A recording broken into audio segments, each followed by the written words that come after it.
Hello viewers, welcome back to neighbourhood talks. ఈరోజు మన neighbour Shankar గారు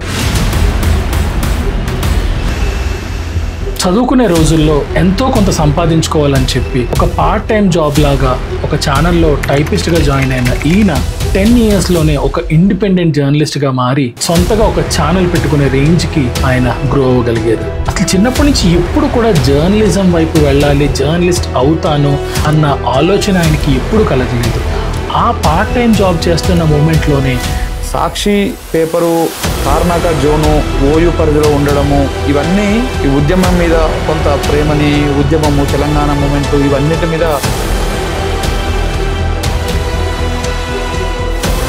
అసలు జర్నలిజం ఏంటి, ఇదేంటి, వర్క్ ఏంటి, ఎలా ఉంటుంది అనేది మాత్రం అక్కడ నేర్చుకుంటాం. ఇండిపెండెంట్ జర్నలిజంకి వెళ్లే ముందు ఆయన చాలా రకాల టీవీ ఛానల్స్లో పనిచేశారు. ఇవాళ ఈ ఛానల్ ఆ ఛానల్ అనే కాదు, ప్రతి ఛానల్ వెనకాల ఒక రాజకీయ పార్టీ ఉంటుంది. ప్రతి ఒక్క ఛానల్ వెనకాల లేదు అని చెప్తే ఇంకా అది ఒక ఛానల్లో పనిచేసే జర్నలిస్ట్కి, ఒక ఇండిపెండెంట్ జర్నలిస్ట్కి మధ్య ఏంటి లిమిటేషన్స్? ఇప్పుడు మనం ఒక ఉద్యోగం చేస్తున్నాము, ఉద్యోగం చేస్తే 30,000, 40,000, 50,000 జీతం వస్తుంది, వచ్చేస్తాం. నిజాలు చెప్పడం కోసం, వాస్తవాన్ని మనం చెప్పడం కోసము మనలో ఒక 40,000 రూపాయలు కట్టిపడేస్తున్నాయి చూడు. ఇండిపెండెంట్ జర్నలిజం అంటే చాలా మందికి ఏంటంటే ఛానల్స్లో పనిచేస్తే కొంచెం అమౌంట్ వస్తుంది, అదే ఇండిపెండెంట్గా చేసుకుంటే యూట్యూబ్, ఇన్స్టాగ్రామ్, ఈ యాడ్స్, ఈ అన్ని రెవెన్యూస్ వల్ల చాలా అమౌంట్ వస్తుంది. ఆ ఇండిపెండెంట్ జర్నలిజం అనేది చాలా హడిల్స్తో కూడుకున్నది. అందరికీ అనుకున్నట్టు కోట్లు ఎక్కడికి వెళ్ళి రావు. అన్నింటికంటే ముందు కేసులు వస్తాయి, బదనాం వస్తుంది, ట్రోల్స్ వస్తాయి, రకరకాల అన్వాంటెడ్ కేసులు వచ్చి పడతా ఉంటాయి, ఈ రకాలుగా ఉంటాయి. అసలు ఒక ఇండిపెండెంట్ జర్నలిస్ట్కి ఉండే ప్రాబ్లమ్స్ ఏంటి, హర్డిల్స్ ఏంటి, ఎటువంటి పీపుల్ నుంచి ఎటువంటి ప్రెషర్స్ వస్తాయి, ఇటువంటివన్నీ తట్టుకుని ఆయన ఎలా సర్వైవ్ అవ్వగలరు? ఆయన మీద చాలా అటాక్స్ కూడా జరిగాయి, చాలా కేసులు కూడా పెట్టడం జరిగింది. అండ్ ఆయన ఈ పాడ్కాస్ట్లో ఒక న్యూస్ని ఎలా అనలైజ్ చేయాలి, and okay news, okay channel, okay paper మీద డిపెండ్ అవ్వకుండా డిఫరెంట్ పీపుల్ చెప్పేదాన్ని అన్నిటిని కూడా విని దాన్ని అనలైజ్ చేసి ఎలాగ మనం నిజాల్ని మనం తెలుసుకోవాలి అనేది చాలా డీటెయిల్గా ఈ పాడ్కాస్ట్లో చెప్పడం జరిగింది. మీరు ఒక ఇండిపెండెంట్ జర్నలిస్ట్ అవుదాం అనుకున్నా, లేదా జర్నలిజం మీద ఇంట్రెస్ట్ ఉన్నా, లేదా అసలు ఒక న్యూస్ని ఎలా అనలైజ్ చేయాలి, వీటన్నిటి గురించి తెలుసుకోవాలంటే కనుక మీరు అందరూ తప్పకుండా ఈ పాడ్కాస్ట్ చూడాల్సిందే. అండ్ ప్రతి ఒక్కరికి షేర్ చేయండి. ఒకవైపు నెగిటివ్గా మాట్లాడి ఇంకోవైపు పాజిటివ్గా ఉండడం, ఇలా బయాస్డ్గా ఉండడం కరెక్టా? ఇలా బయాస్డ్గా ఉంటే ఫ్యాక్ట్స్ బయటకు వస్తాయా?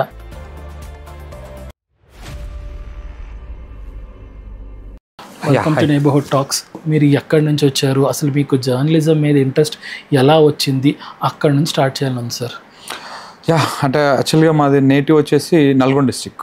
ఓకే. నల్గొండ డిస్టిక్ నాంపల్లి మా మండలం వస్తుంది. అంటే మునుగోడు కాన్స్టెన్సీ, మునుగోడు నియోజకవర్గము, నాంపల్లి మండలం, తుంగపాడు అని ఒక చిన్న విలేజ్ మాది. ఓకే. థింక్స్ కొంత ఒక 1000 జనాభా ఉండే చిన్న విలేజ్, ఒక 100-150 కుటుంబాలు ఉంటాయి అంతే. ఓకే. సో అక్కడే పుట్టినాం, అక్కడే పెరిగినాం. 10వ తరగతి వరకు అక్కడే చదివినాం, 10th క్లాస్ వరకు. అంటే విలేజ్లోనే, అది కూడా గవర్నమెంట్ జెడ్పిహెచ్ఎస్లోనే చదివి వచ్చినాం. సో అక్కడ స్కూల్ నుంచే వచ్చినాం. ఇంటర్ తర్వాత హైదరాబాద్కి వచ్చినాం. ఇంటర్కి హైదరాబాద్కి వచ్చినాం. హైదరాబాద్లో ఇంటర్ చేసిన శ్రీ సాయి మన అరవిందో కాలేజ్లో. దాని తర్వాత డిగ్రీ హైదరాబాద్లోనే చేసిన. అయితే డిగ్రీ చేస్తున్న క్రమంలోనే నాకు అంటే బేసిక్గా మన ఊరు నుంచి వచ్చినప్పుడు ఇక్కడ డైరెక్ట్గా ఎలా ఉంటుందంటే, మనం రాగానే ఏదో ఒక చిన్న పని చేసుకొని మన పైసలు మనం సంపాదించుకోవాలి. మన పేరెంట్స్ మనకు తినడానికి రైసు లేకపోతే ఇవన్నీ పంపిస్తారు మన రూమ్ పెట్టినప్పుడు. బట్ కానీ మనం కూడా వాళ్ళ మీద ఎక్కువ బర్డన్ వేయకూడదు కదా. సంథింగ్ ఏదో ఒక చిన్న పాకెట్ మనీ కోసం 6-7 hours లేకపోతే ఒక 4 hours ఏదో ఒకటి చేయాలి. ఒక 2-3 వేలు సంపాదిస్తే చాలు మన ఖర్చులకి, రాన్పోన్ బస్ ఛార్జీలకు కానీ లేకపోతే ఇంట్లో ఏదో సంథింగ్ కానీ.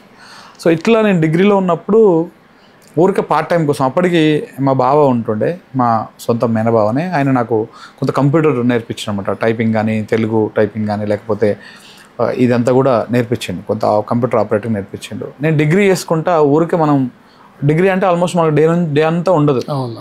అయితే ఆఫ్టర్నూన్ ఉంటుంది, లేకపోతే మార్నింగ్ టైంలో ఉంటుంది. సో మార్నింగ్ టైంలో 2 వరకు అయిపోతుండే నా క్లాసెస్, అవన్నీ అయిపోతుండే. 2 తర్వాత అంతా ఫ్రీగానే ఉంటుంటుంది. కొన్ని రోజులు చూస్తున్న క్రమం లోపల సాక్షి పేపర్ ఉంది కదా, సాక్షి పేపర్లో తార్నాక జోన్లో, తార్నాక అంటే ఇక్కడ మన ఓయూ పక్కన ఉంటుంది, తార్నాక జోన్లో సాక్షి పేపర్లో డిటిపి ఆపరేటర్ కావాలి అంటే రిపోర్టర్స్ తీసుకొస్తారు బయట నుంచి, పేపర్ కదా, దానికి రాసి పంపాలి. కంప్యూటర్లో రాసి పంపాలి. నాకు తెలుగు టైపింగ్ వచ్చు. నా ఫ్రెండ్, నా క్లాస్మేట్ ఒక అతను ఉండి, అరే నీకు తెలుగు టైపింగ్ వచ్చు కదా, ఇలా తార్నాక జోన్లో ఖాళీ ఉంది, అప్పటికి అతను చేస్తున్నాడు అక్కడ. ఓకే. సో ఖాళీ ఉన్నది వెళ్తావా అని చెప్పేసి అంటే ఊరికే ఉండే ఏం చేసి సాయంత్రం 4 గంటల నుంచి 7-8 గంటల వరకునే ఉంటుంది. అంటే తక్కువ టైం, ఓ 4-5 గంటలు మనం పనిచేసినామంటే సరిపోతుంది. ఒక 4,500 రూపాయలు వస్తాయి జీతం, 4,500 రూపీస్ అని చెప్తే నేను సజెస్ట్ చేసిండు. మనం కూడా ఒకటి సాయంత్రం దాకా ఉండి ఏం చేస్తుంది అని చెప్పేసి మేము పోయి అక్కడ పోయి ఏదో ఇంటర్వ్యూ చేస్తే అయిపోయింది. నా టైపింగ్ చూసి మాత్రం తీసుకున్నారు వాళ్ళు ఫస్ట్. అది బీఎస్సీ కంప్యూటర్ సైన్స్ యాక్చువల్గా డిగ్రీలో, సంబంధం లేదు అసలు ఈ జర్నలిజానికి దానికి సంబంధం లేదు, మొత్తం కాంట్రాక్ట్ అంచాడు. అలా మనం అందులో జాయిన్ అయిపోయినా. అయితే నేను జాయిన్ అయినటువంటి జోన్ ప్రభావమా, తార్నాక జోన్ అంటే ఓయూ పరిధిలో ఉంటుంది. ఆ టైమా 2009 ఆ టైంలో నేను అక్కడ అదైనా. అప్పుడే సాక్షి పేపర్ కూడా వచ్చింది కొత్త. సో వచ్చిన టైంలో ఆ టైమా అదా, కానీ బాగా నేను అట్రాక్షన్ అయిపోయినాము మనం అక్కడికి. ఇప్పుడు రెగ్యులర్గా వీళ్ళు తెస్తుంటారు. ఓయూ పరిధిలో ఉందంటే ఇక రెగ్యులర్గా ఓయూలో జరిగేటటువంటి కార్యక్రమాలు అన్నీ కూడా వస్తూ ఉంటుండే. సో ఆ టైంలో వైఎస్ రాజశేఖర రెడ్డి గారు, నేను అది అక్కడే పనిచేస్తున్నప్పుడు చనిపోయారు. ఆయన చనిపోయారు. ఆయన చనిపోయిన తర్వాత ఉద్యమం ఒక్కసారి ఇట్లా తెలంగాణ ఉద్యమం మూమెంట్ ఇట్లా వేసింది. ఓయూ కేంద్రంగా చాలా నిరసనలు జరిగినాయి, ఓయూ కేంద్రంగా చాలా మూమెంట్ జరిగింది. సో అప్పుడు చాలామంది, నేను సాక్షిలో పనిచేస్తున్నప్పుడే డిఎస్ గారు ఓడిపోతే నేను ఆత్మ బలిదానం చేసుకుంటా అని చెప్పేసి మన తెలంగాణ బిడ్డ అక్కడ ఆత్మ బలిదానం, ఇవన్నీ కూడా నేను ఓయూ జోన్లో ఉన్నప్పుడే, అక్కడ తార్నాక జోన్లో పనిచేస్తున్నప్పుడే, ఒక ఆపరేటర్గా పనిచేస్తున్నప్పుడు ఇవన్నీ మనల్ని కదిలిస్తూ ఉంటాయి. అసలు ఎందుకు ఇట్లా చనిపోతున్నారు. మనకు అప్పటిదాకా నాకు పాలిటిక్స్ కానీ ఇది కానీ ఏది ఇంట్రెస్ట్ లేదు. అది ఊరికే మనం వాళ్ళు రాసిచ్చింది కొట్టి ఇవ్వడమే కదా అనే దాంతో నేను అక్కడ స్టార్ట్ చేసిన జర్నీ. నా చదువుని చదువుకుంటూ వచ్చి చేసేది. బట్ కానీ ఎండ్ ఆఫ్ ద డే ఏమైంది, ఇది రాస్తా ఉన్న కొద్దీ దాని మీద కంటే ఇంట్రెస్ట్ దీని మీద పెరిగిపోయింది. రెగ్యులర్గా నేను డ్యూటీకి ఇటుకు వచ్చేదానికంటే 2 గంటల ముందే వచ్చి ఓయిలో కూర్చునేవాళ్ళం. ఓయిలో కూర్చొని ఆ వాతావరణం అదంతా చూస్తుంటే మీ పోలీసు వాళ్ళ నిర్బంధము ఇవన్నీ కూడా కళ్ళతో ప్రత్యక్షంగా చూసినాం. సో ఇవి చూసి ఇక తార్నాక జోన్లో వండుకుంటూ అలానే, అంటే ఇక నాకు కొంత స్టడీస్ కంటే కూడా నేను ఈ ఫీల్డ్లోనే వెళ్ళిపోవాలనే బీజం పడింది మాత్రం నాకు అక్కడ, ఆ జాబ్ వల్లనే. దాని తర్వాత మెల్లగా వాళ్ళు రిపోర్టర్లు నా దగ్గర తీసుకొచ్చి ఇచ్చే కాడ నుంచి డైరెక్ట్ ఫోన్ చేసి విషయం చెప్పేస్తే నేను రాసి పంపించేట్టు. అంటే జస్ట్ ఒక లైన్ చెప్పేస్తే నేను మొత్తం స్టోరీ అంతా రాసి పంపించేస్తుంటే ఇట్లా నాకు అందులోనే సాక్షిలోనే ఆ జోనల్లో ఉన్నట్టు హెడ్ ఆఫీస్కి కూడా కొంత అడిగిరు. అంటే ఇక్కడికి వచ్చేసేయచ్చు, నువ్వు నీకు ఆ ప్రతిభ ఉంది, వచ్చే నువ్వు ఇక్కడ టాలెంట్ ఉంది, ఇక్కడ చేసుకోవచ్చు అని చెప్పి. బట్ అప్పుడు నాకు ఫైనల్ ఇయర్ ఎగ్జామ్స్ సంథింగ్ ఏమో నడుస్తున్న టైంలో నేను సాక్షిలో ఇక కొనసాగలేకపోయినా. నేను లీవ్స్ అడిగినా, మన ఫైనల్ ఎగ్జామ్స్లో అప్పుడు ఇవన్నీ ఉంటాయి కదా, సో కొంత ప్రాక్టికల్స్ ఉంటాయి, ఇవన్నీ ఉంటాయి కాబట్టి ఇంకా అప్పుడు కుదరలేదు. ఇంకా అప్పుడు జాబ్కి రిజైన్ చేసేసి, అయితే మళ్ళీ నేను ఫైనల్ ఎగ్జామ్స్ రాస్తుంటేనే I think P3 or P4 రాస్తుంటేనే ఎన్టీవీలో ఒక ఆఫర్ వచ్చింది, ఎన్టీవీ ఛానల్లో. అంటే ఎట్లా సర్కిల్ ఏర్పడుతుంది కదా, అట్లా ఎన్టీవీలో కూడా చిన్న స్క్రోలింగ్ డిపార్ట్మెంట్లో జాయిన్ అయ్యాను. అది కూడా ఇక్కడ చేసిన అనుభవం దాంతో. సో అలా ఎన్టీవీ మాకు ఇక్కడనేమో ఇంట్రెస్ట్ కల్పించింది. మీరు అన్నారుగా జర్నలిజంలోకి ఎట్లా వచ్చారు, ఏ రకంగా వచ్చారు ఏంటి. సాక్షి పేపరు, తార్నాక జోను, ఓయూ పరిధిలో ఉండడము, ఇవన్నీ ఈ ఉద్యమం మీద కొంత ప్రేమని, ఉద్యమము, తెలంగాణ మూమెంటు, ఇవన్నిటి మీద మాకు కొంత ఇంట్రెస్ట్ రావడానికి కారణమైంది. కానీ ఎన్టీవీలో జాయిన్ అయినాక అసలు జర్నలిజం ఏంటి, ఇదేంటి, వర్క్ ఏంటి, ఎలా ఉంటుంది అనేది మాత్రం అక్కడ నేర్చుకున్నాను. అక్కడ చాలామంది నాకు హెచ్ఓడిగా పనిచేసినటువంటి వాళ్ళు కానీ ఇప్పటికీ నాకు ఒక బ్రదర్ లెక్క ట్రీట్ చేస్తుంటారు. చాలామంది అంటే వర్క్ నేర్పించారు అక్కడ. సో అక్కడ ఎన్టీవీలో 12 వరకు ఎన్టీవీలో పనిచేసినాం. 12 వరకు ఎన్టీవీలో పనిచేసి 12లో తెలంగాణ అనే ఫీల్ మనకు వచ్చేసింది. తెలంగాణ అనే ఫీల్ అప్పటికి బాగా 12 వరకు బాగా ఎక్కువ వెళ్ళిపోయింది కూడా. సో నేను కూడా ఇక్కడ చేసిన కాబట్టి ఆడ ఉన్నప్పుడు తెలంగాణ ఛానల్ అనే ఒక సింగిల్ లైన్ తోటే V6 అప్పుడే ఏర్పడ్డది. అప్పుడే కొత్తగా స్టార్ట్ చేసారు V6 2012 ఏప్రిల్ 1వ తారీఖు నాడు లైవ్ సిగ్నల్ వాళ్ళది 12లో. సో ఇక V6 మన తెలంగాణ ఛానల్, ఎంతకని ఈ ఛానళ్ళలో పనిచేస్తాం, మనం పోవాలని చెప్పేసి తక్కువైనా సరే జీతం అని చెప్పేసి పోయి V6లో జాయిన్ అయిపోయి. V6లో 2012 నుంచి 2018 దాకా 6 years అక్కడే చేసిన. సో అక్కడ కూడా ఫస్ట్ స్కూలింగ్ డిపార్ట్మెంట్, తర్వాత డెస్క్, తర్వాత స్పెషల్ డెస్క్, ఇట్లా ప్రోగ్రామింగ్ చేయడం, ఇవన్నీ కూడా చేయడం అక్కడ ఇంకా డిఫరెంట్ డిపార్ట్మెంట్లో పనిచేసిన. 2018 తర్వాత నేను ఇండివిజువల్గా బయటకు వెళ్ళేసిన. అప్పటి నుంచి ఇక నేను నా ప్లాట్ఫామ్స్ నాది ఇట్లా నడుచుకుంటూ వస్తున్నా. సో ఈ విధంగా జరిగింది నా ఓకే. అంటే నేను చదివిన చదువుకి నాకు అసలు ఇది సంబంధం లేదు, బట్ కానీ ఒక ఇంట్రెస్ట్ తోటి, ఒక ఆతృతతోటి మనం ఎక్కడైతే వర్క్ స్టార్ట్ చేసినామో అక్కడ ఓయూ ఉండడమే నన్ను జర్నలిస్ట్గా మార్చింది అని చెప్పేసి నేను అనుకుంటా. ఆ న్యూస్ ఇంపాక్ట్ బాగా 100%. ఆ ఉద్యమము, ఆ ఓయూ, ఆ పరిస్థితులు అవన్నీ కూడా అంటే నాకు నేనుగా ఇటువైపు రావాలి అని చెప్పేసి మా పేరెంట్స్ చెప్పింది కాదు. బిడ్డ నువ్వు ఇట్లా జర్నలిస్ట్ కానీ లేకపోతే నువ్వు ఇట్లా ఏదో పత్రికల్లో పనిచేయాలని ఇట్లా ఎవరు చెప్పలేదు. ఎప్పుడు థాట్ కూడా లేదు, అసలు ఆలోచన కూడా లేదు మనకి. నా నా నా నా ఫ్యామిలీ అంతా కూడా ఫార్మర్, విలేజ్ వాతావరణము, మా నాన్న వ్యవసాయము, తాళ్ళు ఎక్కడము, మేము గౌడ్స్. సో కాబట్టి ఈ కల్చర్లోనే ఉన్నాం తప్ప నేను ఇలా జర్నలిస్ట్ వైపు రావాలి, జర్నలిజం వైపు రావాలి, మనం ఒక ఆర్గనైజేషన్ ఏర్పాటు ఇట్లాంటివన్నీ లేకుండా. తెలంగాణ మూమెంట్ స్టార్ట్ అయింది అంటే ఎన్నో ఇయర్స్ నుంచి, డికేడ్స్ నుంచి స్టార్ట్ అయింది. కానీ మీరు అన్నట్టు రాజశేఖర్ గారు చనిపోయిన తర్వాత ఆ 2-3 years 10, 11, 12, 13, 14లో ఇచ్చారు. ఆ 3-4 years చాలా పీక్స్కి వెళ్ళింది అనమాట. అంటే అంతకుముందు కంబైన్డ్ స్టేట్ చూసారు మీరు. ఓకే, సో కంబైన్డ్ స్టేట్ చూసిన తర్వాత సడన్గా ఇన్ని ఉద్యమాలు ఎందుకు చేస్తున్నారు, స్టేట్ బైఫర్కేట్, ఒక స్టేట్ని విడగొట్టడానికి ఎందుకు ఇన్ని ఉద్యమాలు చేస్తున్నారు అన్న థాట్ ఎప్పుడన్నా వచ్చిందా? లేదంటే లేదు, this is the right thing people are doing, this is the right time people are doing అని అనిపించేదా మీకు ఆ చిన్న టెండర్ ఏజ్లో? 200% తెలంగాణ అనే డిమాండు 100% న్యాయమైనటువంటి డిమాండ్. ఓకే, ఎందుకంటే ఆ న్యాయం ఏంటి, ఆ అన్యాయం ఏంటి, ఏం జరిగింది అనేది తెలుసుకుంటే మనము దాంట్లో ఎవరు కూడా దాన్ని అదన్నారు. మేబీ ఎందుకంటే కలిసినటువంటి అప్పుడు విడిపోవాలంటే కొంతమంది ప్రజలకు నచ్చదు. ఎందుకంటే హైదరాబాద్లో అందరం కలిసి ఉన్నాం, అన్ని కులాలకు, మతాలకు, రాష్ట్రాలకు, ఈవెన్ ఒక ఏపీ ఒకటే కాదు కదా, చాలా స్టేట్స్ నుంచి, ఇప్పుడు గుజరాత్ నుంచి వచ్చి ఇక్కడనే ఉంటారు, బెంగాల్ నుంచి వచ్చిన ఉన్న వాళ్ళు ఉన్నారు, చాలా రాజస్థాన్ నుంచి, ఇట్లా మార్వాడీస్ చాలామంది ఉన్నారు. సో విడిపోవాలంటే కొంత తెలుగు ప్రజలుగా మనం రెండుగా విడిపోవాలంటే బాధ ఉంటుంది. బట్ కానీ తెలంగాణ అన్నటువంటి దానికి, ఆ ప్రాంతానికి జరుగుతున్న అన్యాయాన్ని తెలిసినప్పుడు ఈవెన్ ఇంతెందుకు తెలంగాణ రాష్ట్రానికి సపోర్ట్ చేసిన వాళ్ళు చాలామంది ఆంధ్ర మిత్రులు కూడా ఉంటారు. ఎందుకు అంటే ఇక్కడ అన్యాయం జరుగుతుంది, ఇక్కడ నీళ్ళ విషయంలో అన్యాయం జరుగుతుంది, నిధుల విషయంలో అన్యాయం జరుగుతుంది, మన నియామకాల విషయంలో అన్యాయం జరుగుతుంది. సో కాబట్టి 100% అది తెలిసిపోతుంది. అందుకే ఎక్కడైతే ఓయూలో మనం స్టార్ట్ చేసినప్పుడు అసలు ఎందుకు చేస్తున్నారు వీళ్ళు, తెలంగాణ వస్తే ఏమొస్తుంది అన్నటువంటి క్వశ్చన్ మీకు ఇప్పుడు ఎట్లయితే వచ్చిందో మనకు కూడా అప్పుడు వస్తుంది, ఆ ఏజ్లో వస్తుంది. అది ఇంకా మనము తెలుసుకునే ఏజ్, మనం నేర్చుకునే ఏజ్, మనం ఇంకా కొంత అప్పుడప్పుడే చెప్పడానికి ప్రయత్నాలు చేస్తున్న ఏజ్. కాబట్టి చాలా స్టడీ చేసినాం, చాలామంది స్పీచ్లు, ప్రొఫెసర్ కాశం సార్ స్పీచ్ ఉంది అంటే తకటకాడ పని చేసుకొని వచ్చిపోయి ఆడ ఓయూలో కూర్చొని వినేటోళ్ళం.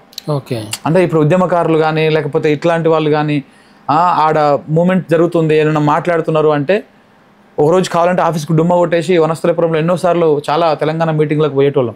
ఇవాళ ఏదో పని ఉందని చెప్పేసి రాకుండా మూమెంట్లకు పోయి కూర్చునేటోళ్ళం. అంటే ఆడ పోయి వినేటోళ్ళం. అసలు ఎక్కడ అన్యాయం మనకు తెలియాలి కదా సబ్జెక్ట్, మనకేం అన్యాయం జరిగింది. ఒక్కొక్క వక్త ఒక్కొక్క విషయాన్ని చెప్తాడు. ఒక ఆయన విద్య విషయంలో మనకి ఏం అన్యాయం జరిగిందో చెప్తాడు, ఒక ఆయన నీళ్ళ విషయంలో ఏం అన్యాయం జరిగిందో చెప్తాడు, ఒక ఆయన నిధుల విషయంలో ఎట్లా అన్యాయం జరిగిందో చెప్తాడు, ఒక ఆయన ఉద్యోగాల విషయంలో, నియామకాల విషయంలో పై స్థాయిలో ఎవరున్నారు, కింది స్థాయిలో ఎవరున్నారు, మన వాళ్ళు ఎక్కడున్నారు, ఏ రకంగా ఉన్నారో చెప్తుంటారు. ఇవన్నీ వినడానికి చాలా ఆతృతగా ఉంటుండే అప్పుడు. అసలు ఎందుకు అడుగుతున్నారు తెలంగాణ, మీరు అన్న క్వశ్చన్ కూడా రాంగ్ ఏం కాదు. ఎందుకు మీకు ఆ టైంలో ఆలోచించారా, ఎందుకు విడిపోతున్నారు అనేది. కానీ అది అర్థం చేసుకుంటే ఈ తెలంగాణ బిడ్డగా ఈ గడ్డ మీద పుట్టినటువంటి ప్రతి ఒక్కరు కూడా రాష్ట్రాన్ని ఎవరు వ్యతిరేకించలేదు. కొంతమంది స్వార్థపరులు, రాజకీయ నాయకులు వాళ్ళ పదవులు కాపాడుకోవడం కోసం ఇవాళ కూడా ప్రభుత్వాల్లో చాలా కీలకమైన పొజిషన్లో ఉన్నారు. వాళ్ళు వ్యతిరేకించారు, ఎందుకంటే వాళ్ళ స్వార్థ ప్రయోజనం. బట్ కానీ తెలంగాణ మూమెంట్ అనేది, తెలంగాణ అనేది ధర్మమైనటువంటి డిమాండు, న్యాయమైనటువంటి డిమాండ్. కాబట్టి ఆ రాష్ట్రాన్ని సాధించుకోగలిగిన ఇవాళ మన తెలంగాణ రాష్ట్రంలో ఉన్నాం. ఓకే, అండ్ వన్స్ బైఫర్కేట్ అయిన తర్వాత డ్రాస్టిక్ చేంజెస్ ఏమేమి చూసారు ఏ సెక్టర్స్లో, బిఫోర్ అండ్ ఆఫ్టర్ బైఫర్కేషన్ అవ్వకముందు అయిన తర్వాత ఏ సెక్టర్స్లో డ్రాస్టిక్ ఇంప్రూవ్మెంట్స్ చూసారు? 100% నేను అగ్రికల్చర్లో చెప్తాను. ఎందుకంటే మా నాన్న, నేను ఇప్పటికీ మాకు కూడా వ్యవసాయం ఉన్నది. వ్యవసాయంలో విప్లవాత్మకమైనటువంటి మార్పులు చూసినాం మనం వ్యవసాయ రంగంలో, రైతుల జీవితాల్లో.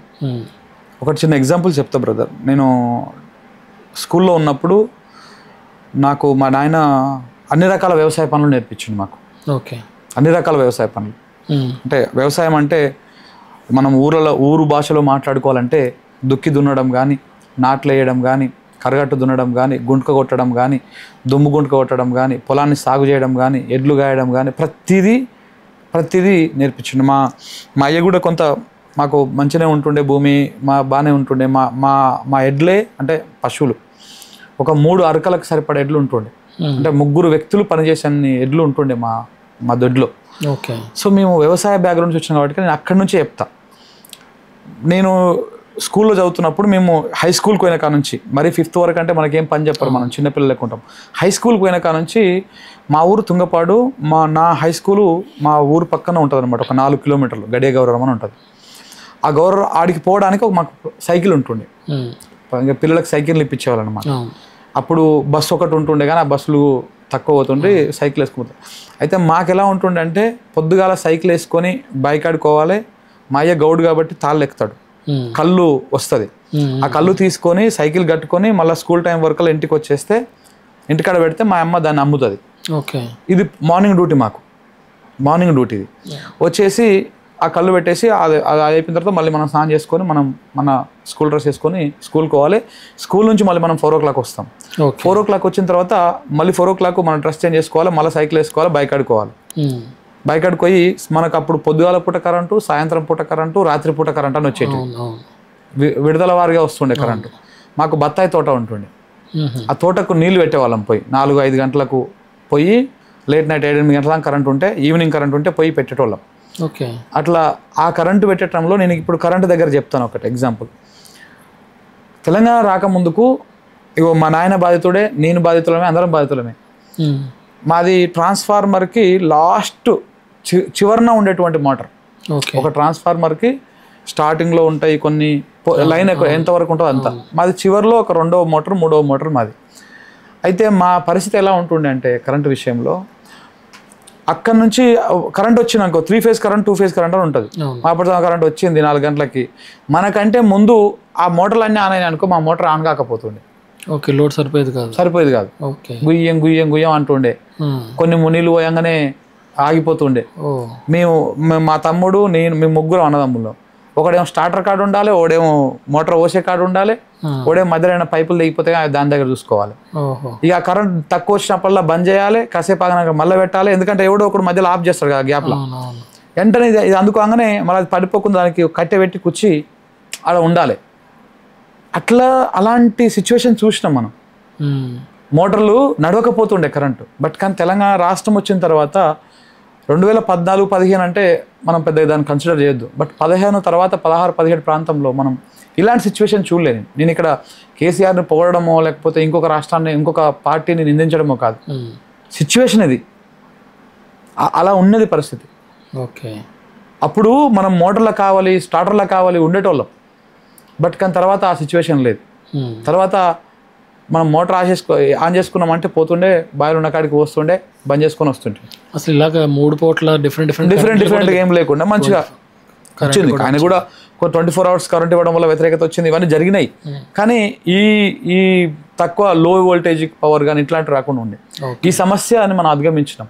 ప్రధానంగా మన తెలంగాణ ప్రాంతంలో ఎక్కువ వ్యవసాయ భూములన్నీ కూడా ఈ బావి బోర్ల మీదనే ఆధారపడి ఉంటాయి చాలా మెజారిటీగా. ఇప్పుడు ప్రాజెక్టులు అవన్నీ వచ్చినాయి కానీ గతంలో అన్ని కూడా ఉమ్మడి రాష్ట్రంలో అన్ని కూడా మోటార్లు బాయిల నుంచి తీసుకోవాలి తప్ప మన కాలువలలో నీళ్ళు వస్తాయి, ఇట్లాంటిది పరిస్థితులు ఉండకపోతుండే.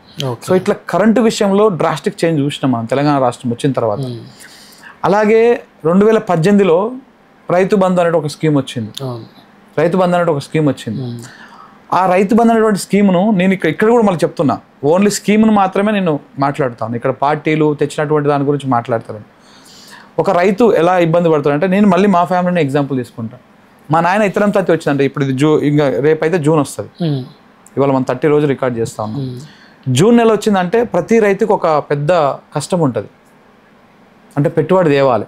ఇప్పుడు మాకు 5 ఎకరాల భూమి ఉంది. 5 ఎకరాలకు ఎకరానికి 20,000 వేసుకున్నా కానీ దగ్గర 1,50,000 రూపాయల పెట్టుబడి కావాలి. ఎడికెళ్ళి తేవాలి రైతుకి? ఆ టైంలో ఎటుకెళ్ళి తేవాలి? ఈ టైంలో అప్పు దొరకడం అంటే గగనం. 2 రూపాయల మిత్తి 3 రూపాయల మిత్తి కూడా దొరకదు.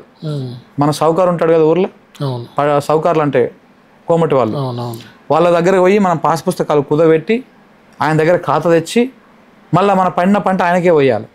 ఇలాంటి పరిస్థితులు ఉండే మనకి. బట్ రైతు బంధు అనేటువంటిది వచ్చిన తర్వాత ఆ పరిస్థితులు చాలా వరకు తగ్గిపోయినాయి. ఆ సిచ్యువేషన్స్ లేవు. ఎందుకంటే ప్రతి ఎకరానికి ఒక 5,000 రూపాయలు వచ్చింది అనుకో, ఆ 5,000 తోటి నడుస్తుంది. ఇప్పుడు ఎందుకంటే 10 ఎకరాలు ఉన్నటువంటి రైతు 10 ఎకరాలు ఒకటిసారి సాగు చేయడు, ఒక 2 ఎకరాలు 3 ఎకరాలు సాగు చేస్తాడు. దాన్ని మళ్ళీ ఇంకో కారుకో లేకపోతే ఇంకో మెట్ట పంటకో తక్కువ ఖర్చు అయ్యేదానికి వేసుకుంటాడు. సో ఇట్లా మారింది. ఏం మారింది అంటే ఇది మారింది. ఎందుకంటే మా ఫాదర్ కూడా ఈ పెట్టుబడి దొరకక ఆ టైంలో, ఇప్పుడు మనకు ఈ టైంలో కళ్ళు కూడా రాదు, ఎందుకంటే మేము గౌడ్స్ కాబట్టి ఇప్పుడు ఏ దిగుడు రాదు. అంటే ఇటు ఈత కళ్ళు రాదు, అటు తాటి కళ్ళు రాదు. ఇప్పుడు మన చేతిలో పైసలు కూడా ఉండవు. ఇప్పుడు అందరు ఈ పనుల మీదనే పడుతుంటారు. ఇప్పుడు 10,000 దొరకక చాలా ఇబ్బందులు పడేటోళ్ళు. అలాంటి బాధలు కొంత తెలంగాణ రాష్ట్రం వచ్చిన తర్వాత కేసీఆర్ ఈ రైతు బంధు అనేటువంటి స్కీమ్ పెట్టిన తర్వాత కొంత ఆ బాధలు తగ్గినాయి. ఇట్లా చాలా రంగాల్లో డ్రాస్టిక్ చేంజ్. వ్యవసాయ రంగంలో మనకు నీళ్ళ విషయంలో కానీ కరెంటు విషయంలో కానీ కొంత మార్పు వచ్చింది మాత్రం వాస్తవం. ఇది నేను చెప్పుడు కాదు, ఊర్లకు పోయిన ఎవరిని పోయి అడిగినా కానీ చెప్తారనమాట. సో ఇలాంటి చేంజెస్ అయితే కనపడతాయి మనకు. ఓకే సార్, ఇప్పుడు మీరు డిఫరెంట్ ఛానల్స్లో వర్క్ చేశారు. ఓకే, ఆ తర్వాత ఒక ఇండిపెండెంట్ జర్నలిస్ట్గా వెళ్ళారు. సో డిఫరెంట్ ఛానల్స్లో వర్క్ చేసినప్పటికీ ఇప్పటికీ డిఫరెన్సెస్, మేజర్ డిఫరెన్సెస్ ఏం గమనించారు? 100% ఉంటుంది బ్రదర్. ఎందుకు ఉండదు చెప్పు. ఇప్పుడు మీ ఓన్గా పెట్టుకున్నప్పుడు నీ వాయిస్ ఏంటి, నీ మనసుకి ఏం నచ్చింది, లేకపోతే ప్రజల కోణంలో నువ్వు ఏ రకంగా ఇవ్వగలుగుతావు అనేది మాత్రం ఉంటుంది. ఇప్పుడు సపోజ్ నువ్వు ఒకరి కింద పనిచేసినప్పుడు వాళ్ళకు ఒక లైన్ ఉంటుంది. ఇప్పుడు ఎక్స్ అనేటువంటి ఒక ఛానల్ ఉంది, నేను ఎవరి పేరు చెప్పను. ఆ ఛానల్కి కొన్ని పర్సెప్షన్స్ ఉంటాయి, వాళ్ళకు లైన్ ఉంటుంది, వాళ్ళకు కొన్ని ప్రయోజనాలు ఉంటాయి, కొన్ని లింక్స్ ఉంటాయి, ఇవన్నీ ఉంటాయి. అక్కడికి వెళ్ళేసి నేను ఈ రకంగా చెప్తా, ఈ రకంగా ఫ్యాక్ట్ని చెప్తా అంటే కుదరదు. ఇవాళ ఈ ఛానల్ ఆ ఛానల్ అనే కాదు, ప్రతి ఛానల్ వెనకాల ఒక రాజకీయ పార్టీ ఉంటుంది. ప్రతి ఒక్క ఛానల్ వెనకాల లేదు అని చెప్తే ఇంకా అది కళ్ళు మూసుకొని మనం అది చేసినట్టు అవుతుంది. సో 100% ప్రతి ఛానల్, పెద్ద పెద్ద ఛానల్ కా నుంచి చిన్న చిన్న ఛానల్ దాకా ఇండిపెండెంట్గా నడిచే ఛానల్ చాలా తక్కువ, రేర్, ఏన్నో ఒక్కటి అసలు నడవనేస్తారు అలా ఇండిపెండెంట్. అది ఇది ఎగ్జాక్ట్ పాయింట్. ఇండిపెండెంట్గా నువ్వు నడుస్తున్నావు అంటే తొక్కేసేస్తారు. అసలు ఇప్పుడు నీ వెనకాల ఒక బలమైనటువంటి శక్తి ఉందంటేనే నిలబడతావు. ఇప్పుడు నేనే దానికి బెస్ట్ ఎగ్జాంపుల్ కదా. ఇప్పుడు మీరు నిన్న రీసెంట్గా జరిగినటువంటి వ్యవహారాల్లో ఆఫీస్ని షిఫ్ట్ చేసుకుని వెళ్ళిపోయారు. అదే నాదొక పెద్ద ఛానల్, నాదొక శాటిలైట్ ఛానల్, లేకపోతే ఒక బలమైనటువంటి వ్యక్తి నా వెనకాల డైరెక్ట్గా ఉన్నాడు, ఈ రకంగా నా వెనకాల ఉన్నారు అనుకున్నప్పుడు నా దగ్గరకు వచ్చి టచ్ చేస్తారా? ఆఫీస్ మొత్తాన్ని ఎత్తుకొని పోగలిగారు, అన్ని ఏమంటారు కీబోర్డ్ మౌస్తో సహా ఎత్తుకొని పోగలిగారు. అది అనమాట. అంటే ఏమవుతుంది, ఇది కూడా ఒక మాఫియా. ఏంటంటే ఎవడైనా బలంగా వస్తున్నాడు అనుకో, వాళ్ళు రాకుండా చేసేటువంటి ప్రయత్నాలు కూడా జరుగుతూ ఉంటాయి.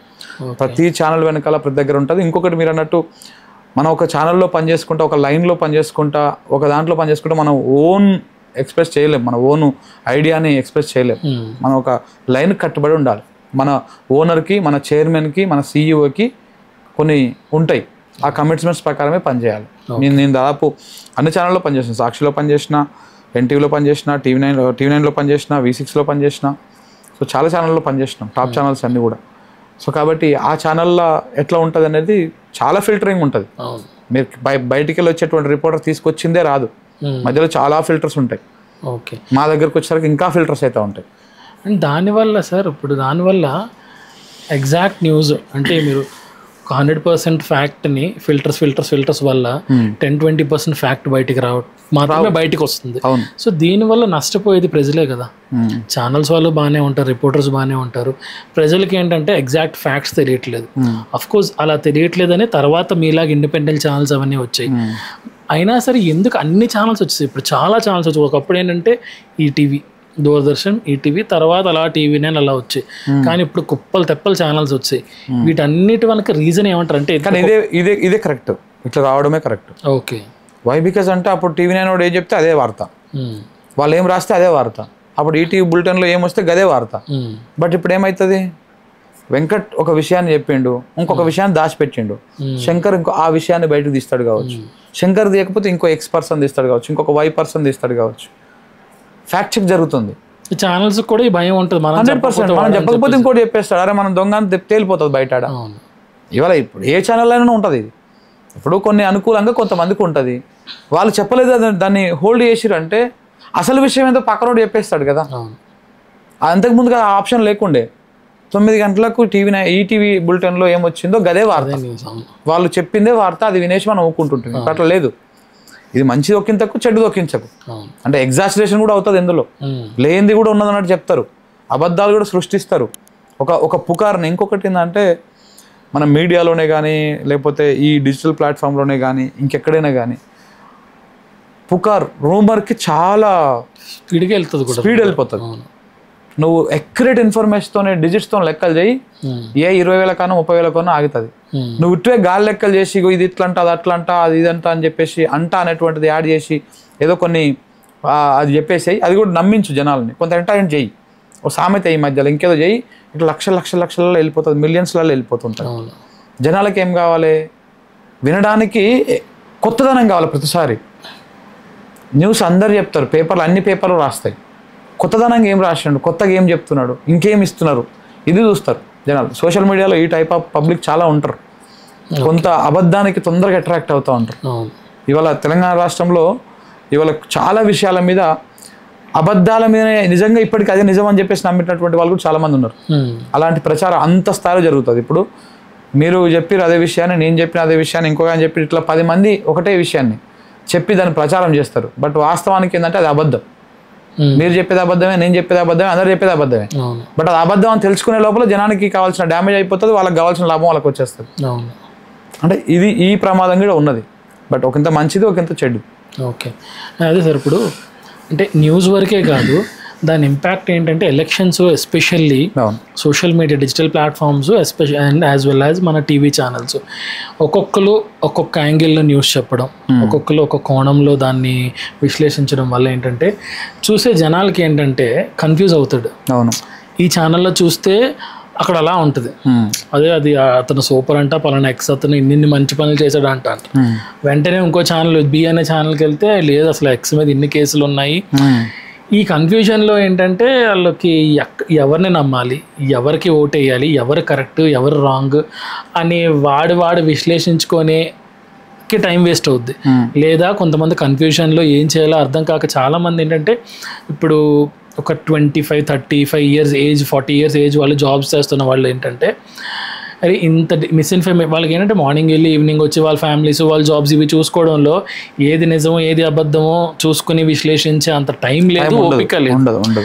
దానిలో టీవీ ఆన్ చేసినప్పుడు లేకపోతే సోషల్ మీడియాలో ఫస్ట్ ఏ న్యూస్ కనపడితే అది రైట్ అనుకుంటారు. అవును, మిస్ఇన్ఫర్మేషన్, ఓకే, మిస్ఇంటర్ప్రిటేషన్, దీనివల్ల రాంగ్ పీపుల్కి ఏమన్నా ఓటు వేయడము, రాంగ్ పీపుల్ని గెలిపించడం, దానివల్ల ఓవరాల్గా స్టేట్కి నష్టం జరగడం, ఇంత లార్జ్ ఇంపాక్ట్ జరుగుతుంది.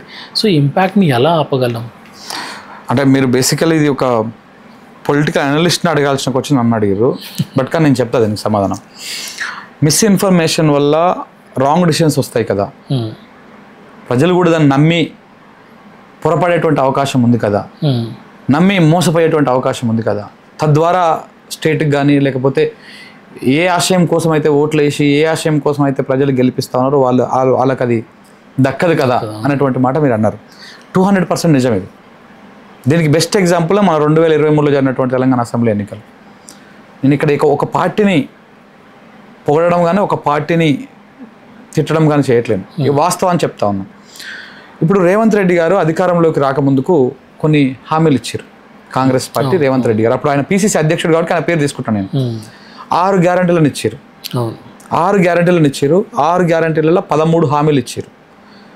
13 హామీలను 6 గ్యారంటీలను అత్యధికంగా ప్రచారం చేసింది టీవీ ఛానళ్ళు కాదు, ఇదే సోషల్ మీడియా ఇదే డిజిటల్ మీడియా.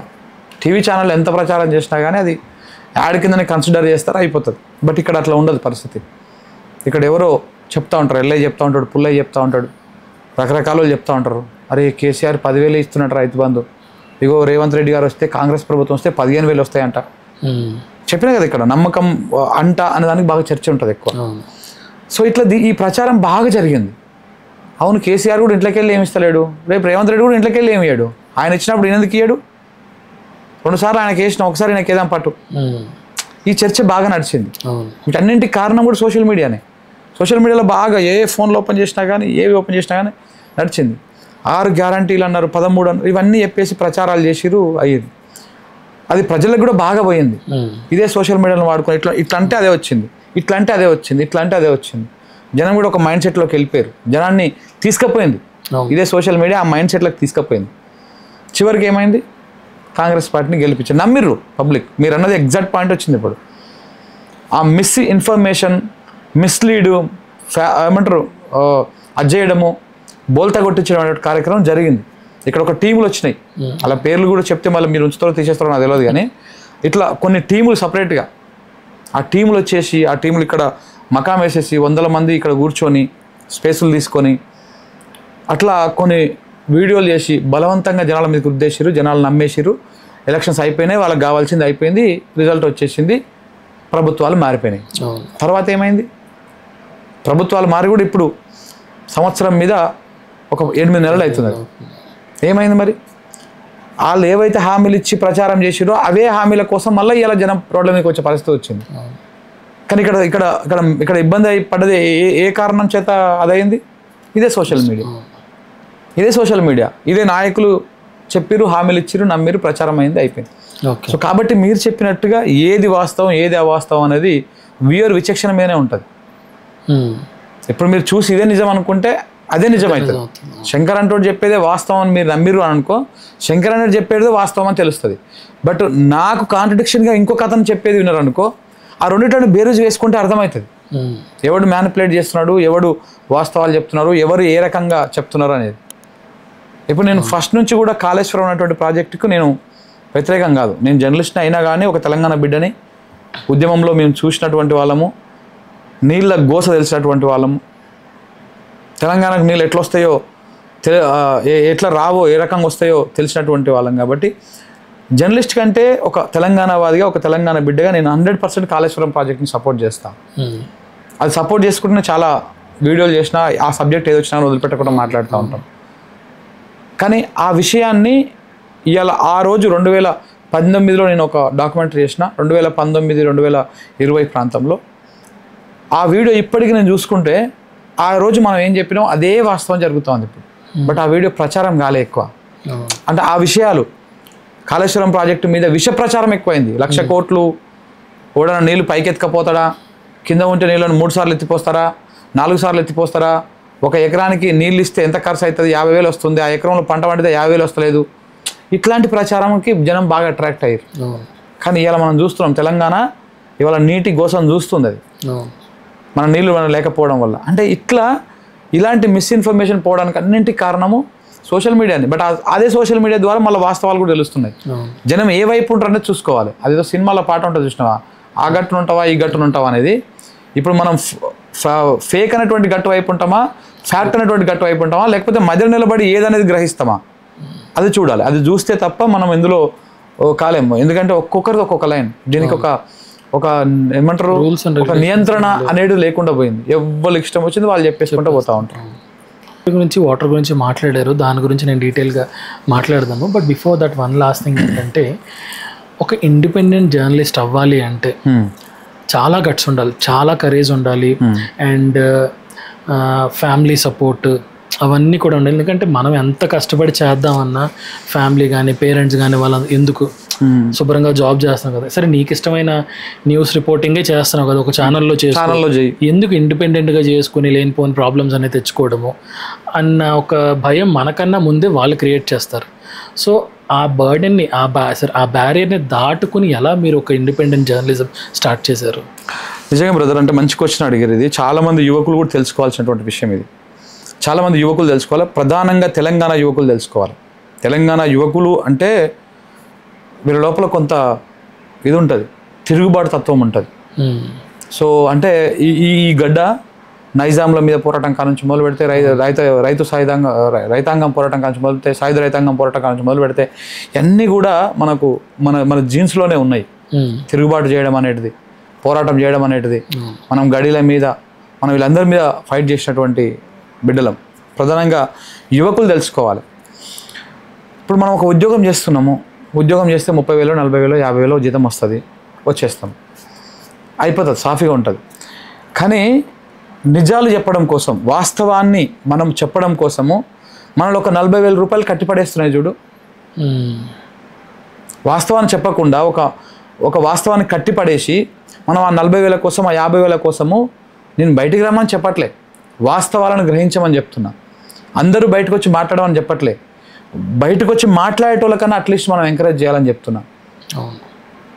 ఎంకరేజ్ అంటే ఒకప్పటి లెక్క జెండాలు పట్టుకొని లేకపోతే ధర్నాలు చేస్తేందుకు రోడ్ల మీకు వచ్చి కూర్చోవాల్సిన అవసరం లేదు. ఇవాళ ఇదే సోషల్ మీడియానే చాలు. ఇదే సోషల్ మీడియాలో వెంకట్ చెప్పేటువంటి విషయాలు నచ్చితే నైబర్హుడ్కి సబ్స్క్రైబ్ చేసుకుంటే అదొక సపోర్ట్ చేసినట్టు. మీరు చేసేటువంటి పోరాటంలో మీకు ఒక మోరల్ సపోర్ట్ దొరికినట్టు. సబ్స్క్రైబ్ చేయడం వల్ల ఆయనకు రూపాయి పోయేది లేదు, నష్టం అయ్యేది ఏం లేదు. ఇంతసేపు చూస్తున్నాడు కాబట్టి ఒక సబ్స్క్రైబ్ చేసి పడేస్తే ఇలాంటి విషయాలు ఇంకా కొన్ని బయటకు వస్తాయి కావచ్చు, ప్రచారం అయితే అవగాహన కల్పిస్తుంది కావచ్చు. ఇవాళ మనం ఇండిపెండెంట్ జర్నలిస్టులుగా ఎట్లా ఉంటున్నారు, ఒక ఛానల్లో ఉంటే ప్రొటెక్షన్ ఉంటుంది. మన ఫ్యామిలీకి కానీ మనకు కానీ ఏ ప్రాబ్లమ్స్ ఉండవు. అంటే అడిషనల్గా వచ్చి పడే ప్రాబ్లమ్స్ ఆర్థికంగా ఫ్యామిలీకి ఉండేవి ఉంటాయి. కానీ ఇలా ఇండిపెండెంట్గా ఉన్నప్పుడు చాలా హర్డిల్స్ వస్తాయి. మీరు చెప్పినట్టు చాలా వస్తాయి. ఎంత వస్తాయంటే నేను కొన్ని ఎగ్జాంపుల్స్ చెప్తా బ్రదర్. నేను V6లో మానేసినప్పుడు మంచి ఉద్యోగం ఫిగర్తోనే మానేసిన. నాకు మంచి జీతమే వస్తుండే, మంచి గుర్తింపు వచ్చింది కూడా నిజంగా. ఎందుకని చెప్పాలి, నాకు V6 నాకు ఒక స్థాయిని తీసుకొచ్చింది, ఒక ఆలోచన విధానాన్ని తీసుకొచ్చింది. నేను ఏం చేయగలనో నాకు ఒక నమ్మకం కల్పించింది, మంచి ప్లాట్ఫామ్ ఇచ్చింది. నేను V6కి ఎప్పుడు రుణపడే ఉంటాం మేము ఆ ఛానల్కి. కాకపోతే ఇప్పుడు తర్వాత పరిణామాలన్నీ మారిపోయినాయి. ఎప్పుడైతే తెలంగాణ అనేటువంటి లైన్లో ఉన్న రోజులు మేము ఆరాధించినాం దాన్ని. ఎన్నడూ 2012 నుంచి 2018 దాకా ఎన్నడూ కూడా ఉద్యోగం చేస్తున్నాం అనే ఫీలింగ్ ఉండకపోతుండే. ఒక ఏదో ఉద్యమం చేస్తున్నాం అన్నట్టు. తెలంగాణ వచ్చినప్పుడు ఛానల్లో మేము సెలబ్రేట్లు చేసుకున్నాం. ఇప్పటికి యూట్యూబ్లో కొట్టి చూస్తే వస్తాయి. డ్యాన్సులు వేసినాం కిందకి వచ్చి బ్యాండ్లు పెట్టుకొని. జెండా అంటే తెలంగాణ జెండా అంటే ఈ పార్టీల జెండా కాకుండా ఉట్టిదే వైట్ కలర్ మీద తెలంగాణ మ్యాప్ వేసుకొని జెండాలు పట్టుకొని ట్యాంక్ బండ్ అంతా తిరిగినాం. తెలంగాణ వచ్చిన రోజు, బిల్లు పాస్ అయిన రోజు ఇవన్నీ సంబరాలు చేసినాం. అంటే అప్పుడు మాకు ఒక ఉద్యమం చేస్తున్న ఫీలింగ్ ఉంటుండే. కిరణ్ కుమార్ రెడ్డి సీఎం ఉంటుండే. ఆయన సీఎం ఉన్నప్పుడు ఆయన మీద వార్తలు రాసి ఆ తెలంగాణకు రూపాయి కూడా ఈయన ఏం చేసుకోపో అన్నప్పుడు మేమందరం మా సోషల్ మీడియా ప్లాట్ఫామ్లలో మా ఛానల్లో వస్తుంటే ఇది మన వాయిస్ లెక్క 10 మందికి ప్రచారాలు చేసినాం. అంటే అట్లా ఉండేది ఫీలింగ్. ఇండిపెండెంట్ జర్నలిజంకి వచ్చిన తర్వాత ఇవన్నీ కొంత మనకు చాలా ఇబ్బందులు వస్తుంటాయి. నీ ఎక్స్ప్రెస్ చేసిన ప్రతి మాటకి నువ్వే రెస్పాన్సిబిలిటీ అవుతుంటావు. అక్కడనే ఒక ఆర్గనైజేషన్ నేను ప్రొటెక్ట్ చేస్తుంటుంది. ఏమైనా ఉల్టా పల్టా అయితే కొంత వాళ్ళు అది చేస్తుంటారు. ప్లస్ ప్రతి చిన్నదానికి ఆందాక రారు, V6 అంత పెద్ద దాకా రారు, లేకపోతే ఇంకో పెద్ద ఛానల్ దాకా రారు. ఇక్కడ మనం అనుకో జస్ట్ సింగిల్ మనం ఒక్కరమే కాబట్టి వచ్చేస్తారు వెంటనే. సో నేను ఉద్యోగం మానేసి వచ్చినప్పుడు కూడా నా మైండ్లో కూడా పెద్దగా ఏం లేకుండే. మనం పెద్ద సంస్థ పెట్టాలా లేకపోతే ఇంకేదో పెట్టాలని చెప్పేసి స్టార్ట్ చేసినాం. స్టార్ట్ చేయగానే కరోనా వచ్చింది. 1 or 2 years మనం వదిలేసినాం.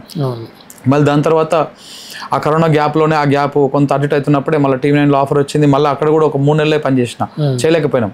ఎందుకంటే ఇండిపెండెంట్ అనే దానికి అలవాటు పడ్డాం కాబట్టి మళ్ళీ ఇన్ను పంచు అవుట్ పంచులు లేకపోతే ఇవన్నీ మనం బేర్ చేయలేకపోయినాం, ఇబ్బంది అయింది. తర్వాత అది మానేసుకొని సపరేట్గా పెట్టుకొని 2021లో నేను న్యూస్లాండ్ పెట్టిన. 2021లో న్యూస్లాండ్ పెట్టినప్పుడు ఎన్ని ప్రాబ్లమ్స్ అంటే అన్ని ప్రాబ్లమ్స్ వస్తాయి. మనం అనుకుంటాం కేసులే అని అనుకుంటాం. కేసులు అనేది బయటకు కనిపించేది. నీకు సోషల్ మీడియాలో ఒక ఛానల్ లేవకుండా చేయడం కోసం ఎన్నో రకాల కుట్రలు చేయొచ్చు. వీడియోలకు రిపోర్ట్లు కొట్టవచ్చు, ఛానల్ లేవకుండా చేయొచ్చు, స్ట్రైకులు కొట్టవచ్చు, ఎన్నో రకాలుగా చేయొచ్చు. మనం ఎవరి మీద మాట్లాడితే ఎందుకంటే మనం స్టార్టింగ్లో అన్ని నేర్చుకోం కదా. ఇప్పుడు మీరు ఛానల్ పెట్టి ఇప్పుడు స్టార్టింగ్ స్టేజ్లో ఉన్నారు. ఇప్పుడు మీకు అన్ని టెక్నికల్ ఐడియాస్ కానీ అన్ని కానీ ఉండవు. పోతా ఉన్న కొద్దీ మీకు అనుభవం నేర్పిస్తూ ఉంటుంది. సో ఇట్లాంటివన్నీ వస్తుంటాయి. ఇవన్నీ ఒక ఎత్తు. మనం ఏదన్నా బలంగా ఒక వాయిస్ తిప్పినప్పుడు, ఏదన్నా ఒక మాట మాట్లాడినప్పుడు తప్పును తప్పు అని చెప్పడం మనకు ఒకటి ఉంటుంది. యథార్థవాది లోక విరోధి అంటారు. యథార్థం ఎవడైతే చెప్తాడో వాడు లోకానికి మొత్తం శత్రువు లెక్కనే కనపడతాడు. కానీ అది వాస్తవం. ఆ వాస్తవం తెలుసుకునే లోపల జరగాల్సింది జరిగిపోతుంది. యథార్థవాది లోక విరోధి అన్నప్పుడు మనం ఏదైనా విషయం చెప్తాం. ఇండిపెండెంట్గా ఉన్నప్పుడు నువ్వు ఏ బంధాలు లేకుండా ఉండడాలనే కదా నువ్వు ఇట్లా చేసేది. ఒక విషయాన్ని విషయాన్ని చెప్పినప్పుడు నీకు 100% నీ మీద రాళ్ళు పడతాయి, పూలు పడతాయి. పూలు ఏమో తక్కువ స్థాయిలో పడతాయి, రాళ్ళు ఏమో ఎక్కువ స్థాయిలో పడతాయి. ఆ రాళ్ళు పడ్డప్పుడు మనం తట్టుకోవాలి. నేను కొన్ని మన గవర్నమెంట్ అయిపోయిన తర్వాత నా మీద కొన్ని కేసులు అయినాయి. దాని తర్వాత డైరెక్ట్ నా మీద అటాక్ చేసారు. February 23లో అట్లా అటాక్ చేసారు. 2024లో అటాక్ చేసి అసలు బ్రూటల్ అటాక్. ఈ కన్ను మీద ఈ నోస్ ఫ్రాక్చర్ అయింది. ఇదంతా అయినాయి. మొత్తం బ్లడ్ అంతా ఇట్లా గారిపోయింది.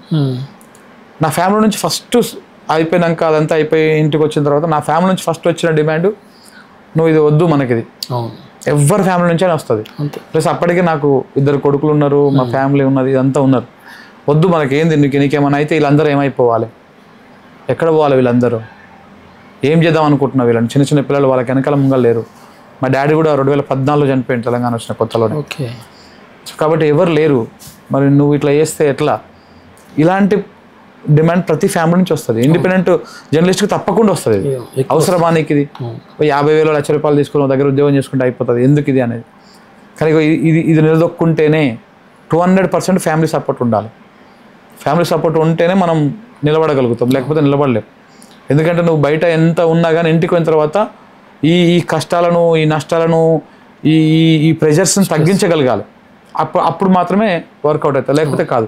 సో అట్లా మనం నా మీద అటాక్ అయినప్పుడు, ఇవన్నీ అయినప్పుడు కూడా ఆ వద్దు అనేటువంటి డిమాండ్ వస్తుంది. బట్ కానీ మనం ఏ లక్ష్యం కోసం అయితే మనం బయటకు వచ్చేస్తున్నామో అది మనం నెరవేర్చాలి, ఆ వాస్తవాలు చెప్పాలి. ఇట్లా ఇలా మనం భయపడ్డామంటే మన లెక్క మాట్లాడుతాడు ఇంకోటి కూడా భయపడతాడు. అంటే నువ్వు ఒక్కనే కాదు, ఇప్పుడు నీ వల్ల నువ్వు నిలబడితే చూసినామా నిలబడ్డాడు, మనం కూడా నిలబడదాం, ఏమైతే చూద్దాం అన్నట్టు ఉంటుంది. మనం భయపడ్డాం అనుకో ఇంకొకటి కూడా భయపడతాడు. మనం ఒక స్టెప్ వెనకేస్తాం అనుకో. ఇప్పుడు నన్ను ఇన్స్పిరేషన్ తీసుకునే వాళ్ళు కొంతమంది ఉంటారు, కొందరు నేను ఇన్స్పిరేషన్ తీసుకుంటా. నేను ఎవరినైతే ఇన్స్పిరేషన్ తీసుకున్నానో వాళ్ళు అవసరమా నాకు ఇది, ఎందుకు ఇదంతా, నేను నిమ్మలంగా ఉంటా అని చెప్పేసి ఒక మాట వీడియో రిలీజ్ చేసేసి వెనకలు జరిగేస్తే నెక్స్ట్ నేను భయపడతా. సో అట్లా ఇండిపెండెంట్ జర్నలిజం అనేది చాలా హడిల్స్తో కూరుకున్నది. అందరికీ అనుకున్నట్టు కోట్లు ఎక్కడికి వెళ్ళి రావు. అన్నింటికంటే ముందు కేసులు వస్తాయి, బదనాం వస్తుంది, ట్రోల్స్ వస్తాయి, రకరకాల అన్వాంటెడ్ కేసులు వచ్చి పడతా ఉంటాయి, రకాలుగా ఉంటాయి. ఇలా గవర్నమెంట్లే మా మీద ఫోకస్ చేసి కూర్చున్నాయి. ఇలా చూస్తున్నాం కదా, దాదాపు 20-25 కేసులు పెట్టిన నా మీద కాంగ్రెస్ గవర్నమెంట్ వచ్చినాక. ట్వీట్ వేస్తే కేసు, మాట్లాడితే కేసు, పేపర్లో వార్త రాస్తే కేసు, పొద్దుగాల మార్నింగ్ న్యూస్లో ఏదైనా చూపిస్తే కేసు, ఏదైనా మాట్లాడితే ఇట్లా 20-25 కేసులు పెట్టారు. అంటే ఈ రకంగా ఉంటుంది. ఇవన్నీ ఒక ఆర్గనైజేషన్లో ఉంటే అన్ని కేసులు పెట్టరు వాళ్ళ మీద.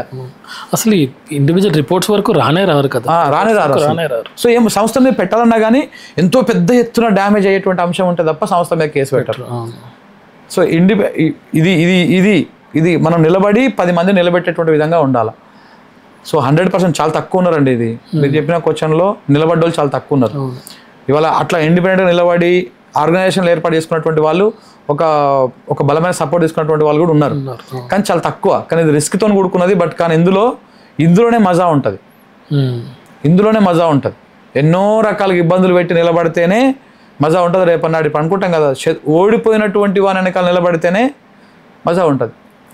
ఒక యుద్ధంలో గెలిచిన రాజు దగ్గరికి ఎవడైనా పోతాడు, నాకు పదవి కావాలనో, లేకపోతే ఇంకేది కావాలనో, నీ ఆశీస్సులు కావాలనో పోతాడు. ఓడిన దగ్గరికి పోతేనే అక్కడ నుంచే మనం జీవితం అనేది నేర్చుకుంటాం, అక్కడ నుంచే మనము అన్నీ నేర్చుకోగలుగుతాం. సో కాబట్టి ఎప్పుడు ప్రజల పక్షాన ఉండాలి. ఎందుకంటే ప్రజలు ఎప్పుడు ఓడిపోతుండే, ప్రజలు గెలిచేది ఉండదు. ఏ ప్రభుత్వం కానీ ప్రజలు గెలవరు. ఓట్లు వేసిన ప్రజలు ఎప్పుడు ఓడిపోతూనే ఉంటారు. ఇప్పుడు ఎవరు అధికారం ఉన్నా వాళ్ళు ఓడిపోతూనే ఉంటారు, ఎందుకంటే వాళ్ళకి సమస్యలు వస్తూనే ఉంటాయి. వాళ్ళ పక్షాన నువ్వు ఎప్పుడు ఉండు, దాంట్లో ఉన్నటువంటి మజా వేరే తిరుగుంటుంది. అధికార పక్షంలో సైడ్ కూర్చో, నువ్వు ఏముండదు, బానిస అంటారు చూసినావా, ఆ బానిస కంటే ఇంకా దారుణం. ప్రజల పక్షాన ఉన్నప్పుడు ఎప్పుడు నువ్వు హీరో లెక్కనే కనపడతావు. సో అది ఇండిపెండెంట్ జర్నలిస్ట్ అంటే ప్రజల వాయిస్ వినిపిస్తే ఆ రకమైనటువంటి అది వస్తుంది తప్ప ఇంకొకటి ఏమి రాదు. ఓకే.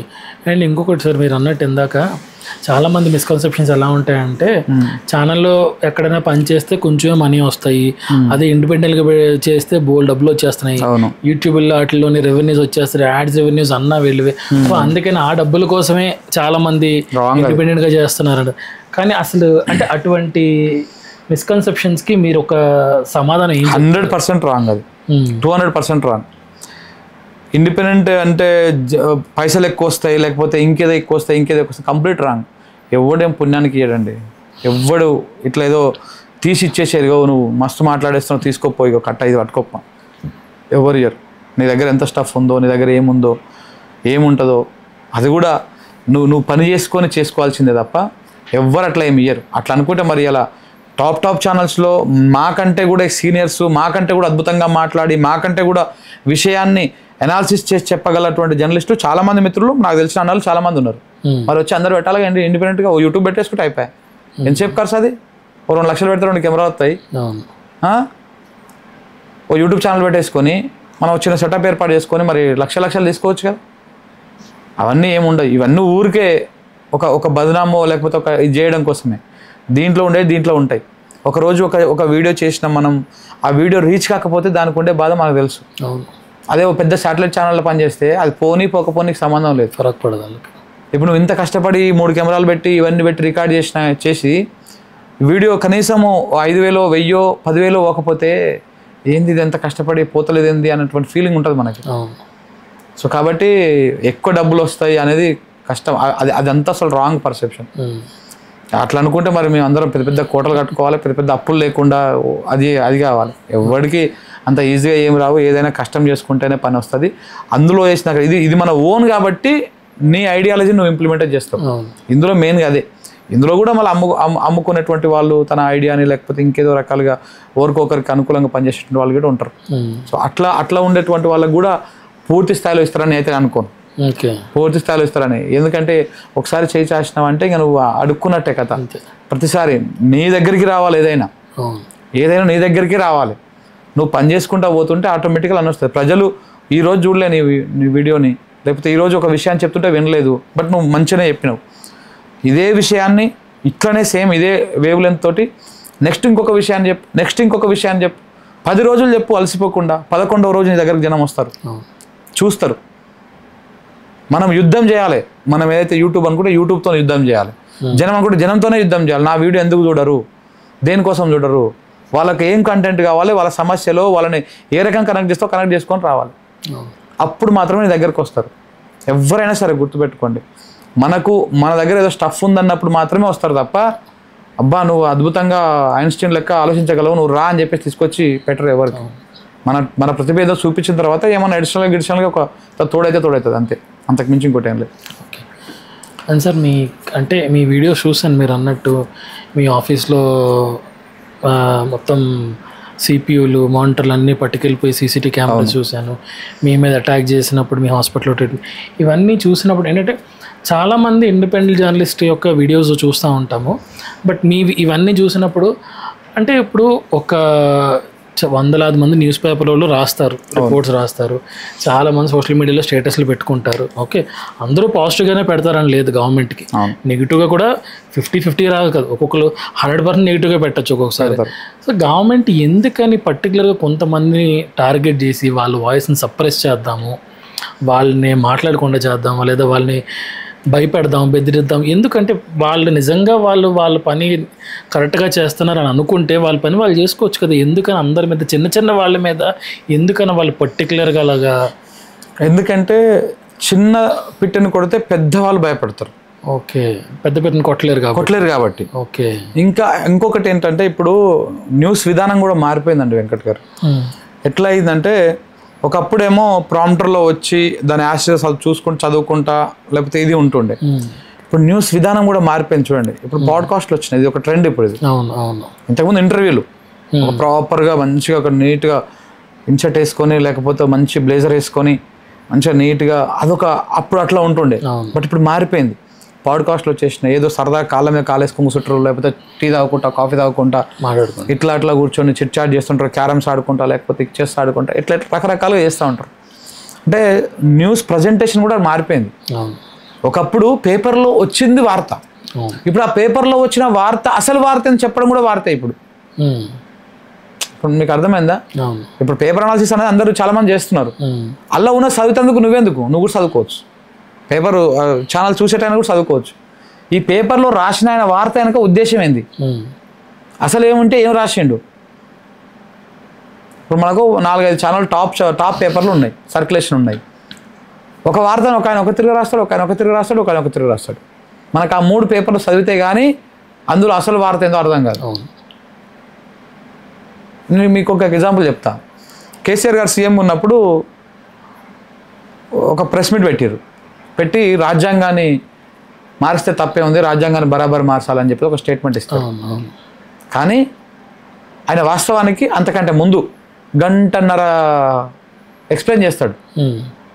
అప్పుడు అంబేద్కర్ గారు ఏం చెప్పారు, మనకి ఇప్పుడు ఏమేమి మార్చుకోవాలి, ఏ రంగాల్లో మనం ఇంకా కొంత ముందుకు పోవాలి, నేషనల్ హైవేస్ కానీ లేకపోతే రకరకాల మహిళలకు ఇచ్చేటువంటి ప్రాధాన్యత కానీ వాళ్ళ రిజర్వేషన్లు కానీ మిగతా అంశాలు కానీ ఇవన్నీ కూడా ఎట్లా ఉండాలి అనేది పాయింట్ టు పాయింట్ అన్నీ, మన వ్యవసాయం కానీ మన విద్యుత్ కానీ మన నీళ్లు కానీ ఎక్కడ ఉన్నాయి, ఏ రకంగా ఉన్నాయి, ఇవన్నీ మనం అప్గ్రేడ్ చేసుకోవాలి, ఇవన్నీ మనం చేసుకోవాలి, దాన్ని కొన్నిసార్లు కొన్ని సందర్భాల్లో రాజ్యాంగాన్ని మార్చుకోవాలి, ఇది చేసుకోవాలి అని చెప్పేసి ఆయన మొత్తం చెప్పుకుంటారు సార్. ఆయన మొత్తం బీజేపీ మీద ఫోకస్ చేసి ఫైట్ చేస్తుండే. ఆయన అధికారం దిగిపోవడానికి 2 సంవత్సరాల ముందు నుంచి మొత్తం బీజేపీ మీదే పడ్డాడు. సో కాబట్టి ఆ క్రమం లోపల రాజ్యాంగం గురించి చర్చ వచ్చింది. వాస్తవానికి ఆయన గంటన్నర సేపు చెప్పింది సబ్జెక్టు చాలా నిజంగా కూడా ఆలోచింపజేసిన సబ్జెక్టు. మార్చరా ఏంటి అనేది పక్కన పెడితే సబ్జెక్టు లాస్ట్కి ఒక రిపోర్టర్ గారు అడుగుతారు, మరి ఇప్పుడు ఏమంటారు సార్ రాజ్యాంగాన్ని మార్చాలంట, అవు బరాబర్ మార్చాలి అంటాడు ఆయన. ఆ విషయం అంతా విన్నోళ్ళకి ఏమో అది ఆయన చెప్పింది కరెక్టే అనిపిస్తుంది. కానీ ఓన్లీ రిపోర్టర్ అడిగి ఆయన చెప్పిన సమాచారం మాత్రమే విన్నోళ్ళకి ఏమనిపిస్తుంది, బా కేసీఆర్కి ఎంత అహంకారం, రాజ్యాంగాన్ని మారుస్తుంటాడా అని చెప్పేసి అంత మట్టుకే న్యూస్ వెళ్తుంది. సో ఇక్కడ పేపర్లు ఏం చేసినాయి, రాజ్యాంగాన్ని బరాబర్ మారుస్తాం అని చెప్పేసి కేసీఆర్ అన్నట్టు పెద్ద పెద్ద అక్షరాలు పెట్టేసి రాసేసినాయి. అన్ని పేపర్లు అట్లనే రాసినాయి.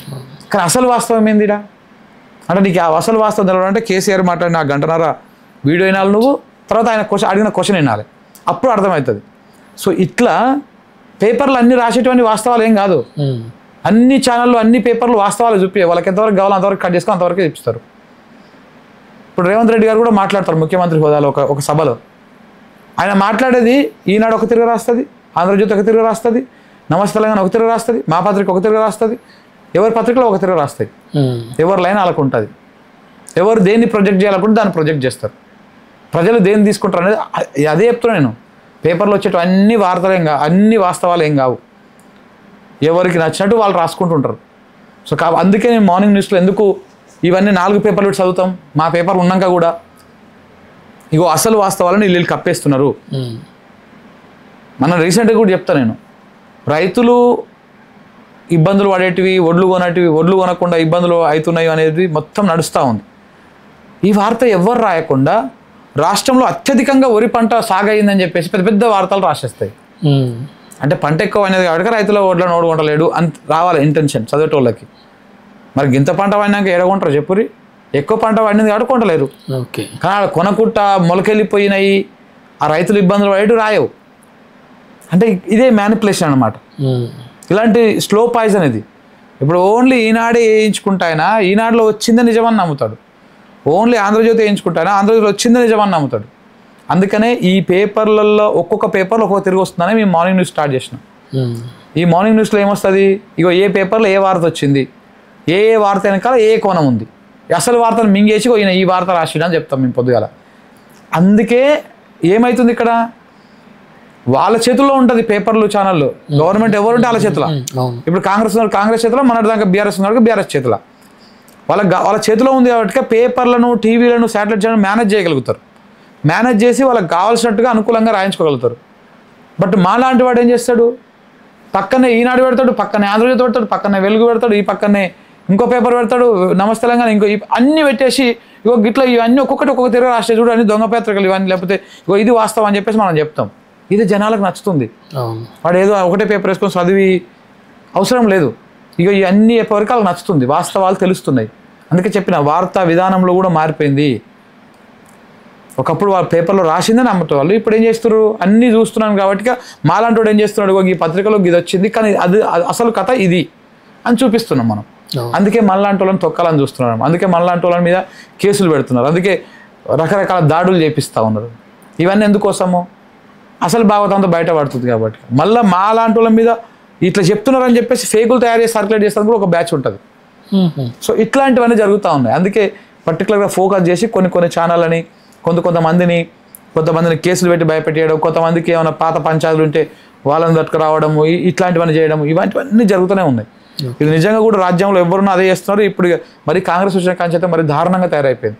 ఇక్కడ ఎవరు మాట్లాడకూడదు, పేరుకు మాత్రమే ప్రజాపాలన, పేరుకు మాత్రమే ఇందిరమ్మ రాజ్యం, పేరుకు మాత్రమే ఎవరైనా మాట్లాడే హక్కు ఉంది, మీరు ధర్నాలు చేసుకోవచ్చు అంటారు.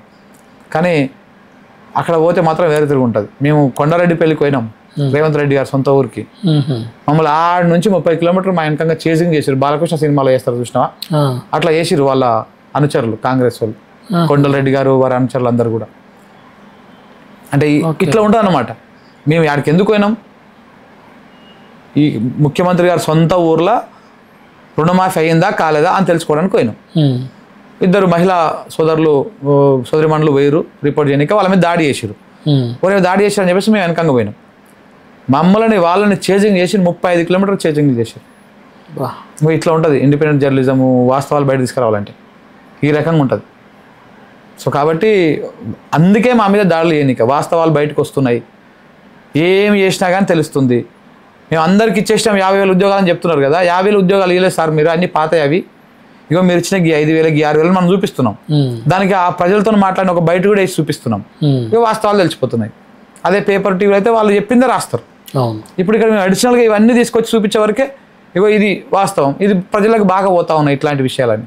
అందుకనే వీళ్ళని తొక్కాలి, అందుకే వీళ్ళ మీద దాడులు చేయాలి, వీళ్ళ మీద కేసులు పెట్టాలి, జైల్లో వేయాలి, మానసికంగా ఫ్యామిలీ పరంగా రకరకాల ఇబ్బందులు పెట్టాలి, ఆర్థికంగా కూడా ఏమైనా ఉంటే ఇబ్బందులు ఉంటే అవి చేయాలి. మనం చూడండి, మీరే ఆలోచన చేయండి. ఇప్పుడు కేసు అయింది, అది అయింది, అవి అయిపోయినాయి. ఆఫీస్కి వచ్చి అప్పటికప్పుడు కేసు పెట్టి అప్పటికప్పుడు అది చేసి మొత్తం కీబోర్డ్ మౌస్తో సహా ఎత్తుకొని పోయారు. ఒక సాధారణ వ్యక్తి 40-45 లక్షల ప్రాపర్టీని ఎత్తుకొని పోతే ఎట్లయితుంది? ఇప్పుడు మీకు 3 కెమెరాలు ఎత్తుకపోతే మీరు పని చేసుకోగలుగుతారా?